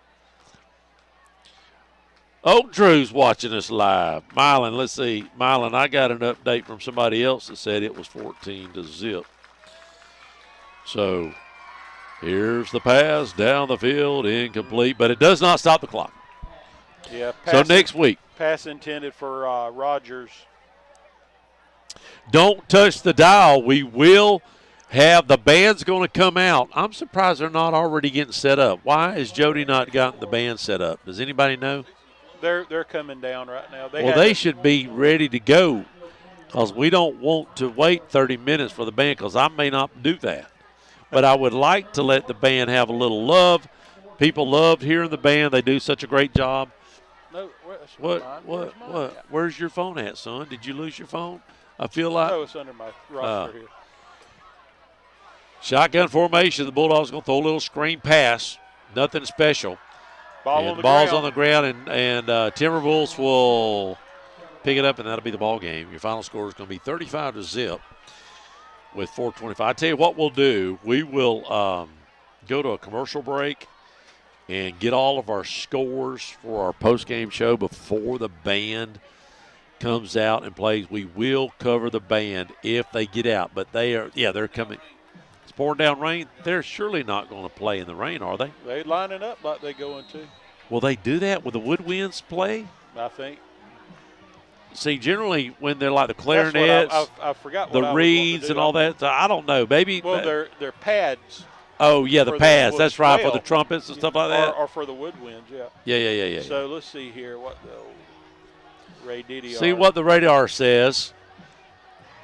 Oh, Heath Chiles just texted me and said 28-20, Niceville over Pine Forest in the fourth. So they just scored another point. They just having a good time. Listen, let me just say this. The kids are just having it's homecoming. Who cares about the score in football? Come on. Them days are over. Walton is up. The last we got a text from John over there, 41-14. He just told us 28-20. Tate is blowing away West Florida Tech, 51-34. Northview, the last we heard, Milan, do you have an update? He's at the game. I didn't pay him enough because I hadn't got a lot of updates from Milan, but 14-0 is the last we heard. Northview was on top. Navarre got caught. Mosley's coming to our house, and they are up on Navarre, 31-28. That ain't good, Daddy. Like we said earlier, Dessa's going to get their first loss. Bozeman's still going to be undefeated. They're up 21-3 is the last we heard. Rutherford over Arnold. Both teams, finally, somebody's going to pick up a win there. Both those teams are winless. Rutherford will get their first win tonight. Choctaw will beat South Walton 36-16. Port St. Joe 39-9. Bluntstown, last we heard, man, what a close game, 7-0 over Sneeds. Appreciate all the folks listening in South Alabama. West WS Neal 42-13 over Cottage Hill, who came in. They didn't have a win. Catholic 31-10. Appreciate it, Bill. Bill's been with us for a long time. And the clock has stopped at 1:47. Don't know why. Timeout on the field. Oh, timeout. God be taking care of Booker T, 25-0. We need Booker T on the schedule next year. We need to keep Guff Breeze. We need Lighthouse PCA. PHS maybe? We need PHS. PHS has scored one touchdown this year. We need them. I'll take South Walton. I'll take Vernon next year. Arnold, Rutherford. Why don't we play them? We just did it. Oh, they're going to let us buy. I'll tell you what I'll do, too, is I'll take Destin and Bozeman next year. Well, you're talking all 1A schools. A 7A school can't play all 1A Well, that's schools. true. That's true. That's true. I was and getting a little carried away. we got to remember we're a young squad. Absolutely. Absolutely. You know, it's as you get more experience, you get more age. You're gonna. That's right. You're gonna get better. So more weights. Yep. You know, get it stronger. Got to get in there. You can't slack off in the weight room. Oh, it's tied up. Niceville and Pine Forest, 28-28. Oh, the band is going to the house, boys and girls. They are done. They're done. We're not going to have a band show because they're going home. Unless they're I think they're going home. They're going behind the field. We'll wait for just a second. Why are they throwing flags? Holmes County was 4-1. Jay 4-1. Jay sort of had us fooled a little bit. They got beat 55-7. Yeah, reality check. Reality check. Lincoln beating Leon 42-0. That could be a win. Yeah, for the Bulldogs. That was another reality check because Leon was playing pretty good. That's right. And Andalusia still undefeated. They'll probably go on and win state. A little bit. They gave up 13 tonight. They gave up 13. They've been averaging what, 6 or 7? Yep. They won 40-13. Oh, Cottondale, 46 to 20. Franklin County. How about that? A big score. That's a good. That's the Bayside Academy. Well, it ain't over yet. It's only third quarter. Yeah. Well, that's the last week. Somebody texted us, 20-17 T.R. Miller. But you told me that in the countdown to kickoff that Bayside has what, 20 in volleyball state championships in volleyball, girls volleyball. Yep. That is amazing. Yep. And a coach that's got over 1,000 wins. Wow, that's amazing. Last night, of course, we was talking about it. Pensacola scored 1 touchdown last week, and they got beat by Pace. I'm going to just say one thing. Say one thing. Listen, the game's over Sunday morning. Just listen to it out there. Sunday morning, go to meeting. Bow, bow, bow. Hey, la, la, hey, la, la, la, la. All right, your final score is 35. And, Tim, I'm thinking that the band is not going to perform. And the reason I say that, there's no pit coming down on the sideline. They're not bringing out the conductor's thing or anything. I think it's over. It's over. It's very quiet. I feel like I'm at a funeral. Do you feel like you're at a funeral? I'll be honest with you. I'm going to be honest. Where is Scott and Corey? I've never experienced anything as quiet as it is. You can hear a church house mouse. You can hear a pin drop. It is and we've got our microphones turned up all the way. You can't hear nobody out there. It's like, what has happened? Okay, here's the problem. Okay. What's the problem? I think the rain might have. Oh, it run everybody off? There's nobody out there. Right? Oh, okay. Well, I'm sitting down. I can't see anything. I'm wondering what's going on. All right, so next week we have Mosley.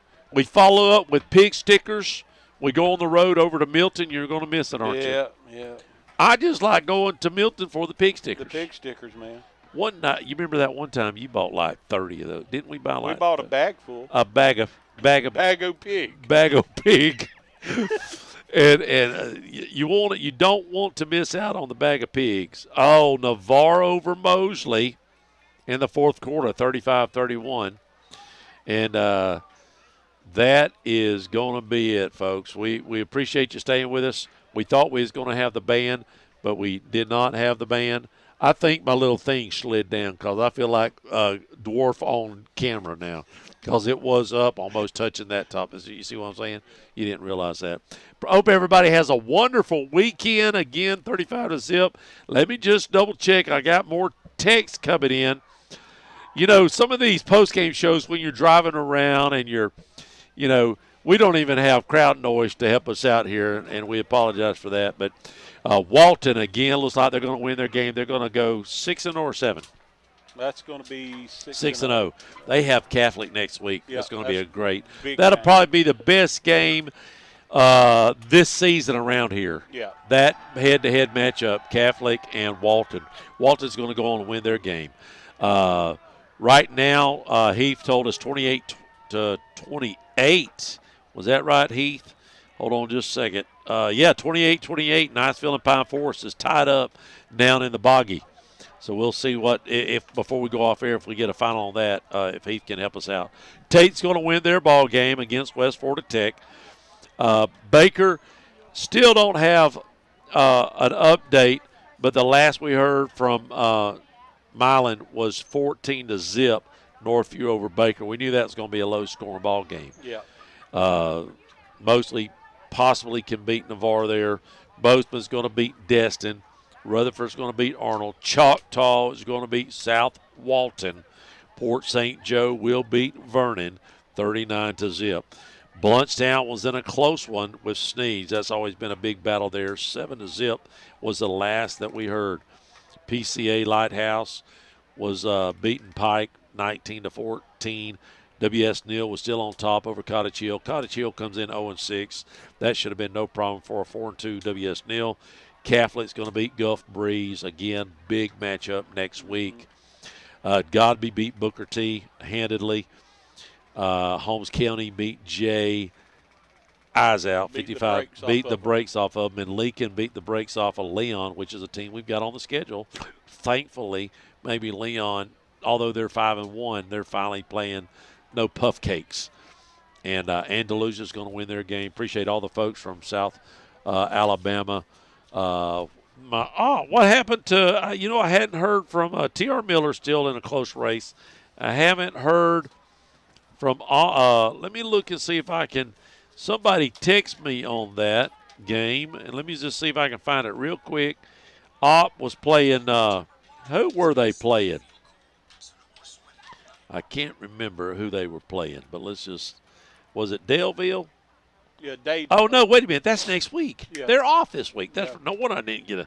All right, final score here is 35-0. Hope everybody has a wonderful weekend, and we'll see you back here at the Jack next Friday night against the Mosley Dolphins, who comes in pretty hot. Good night, everybody.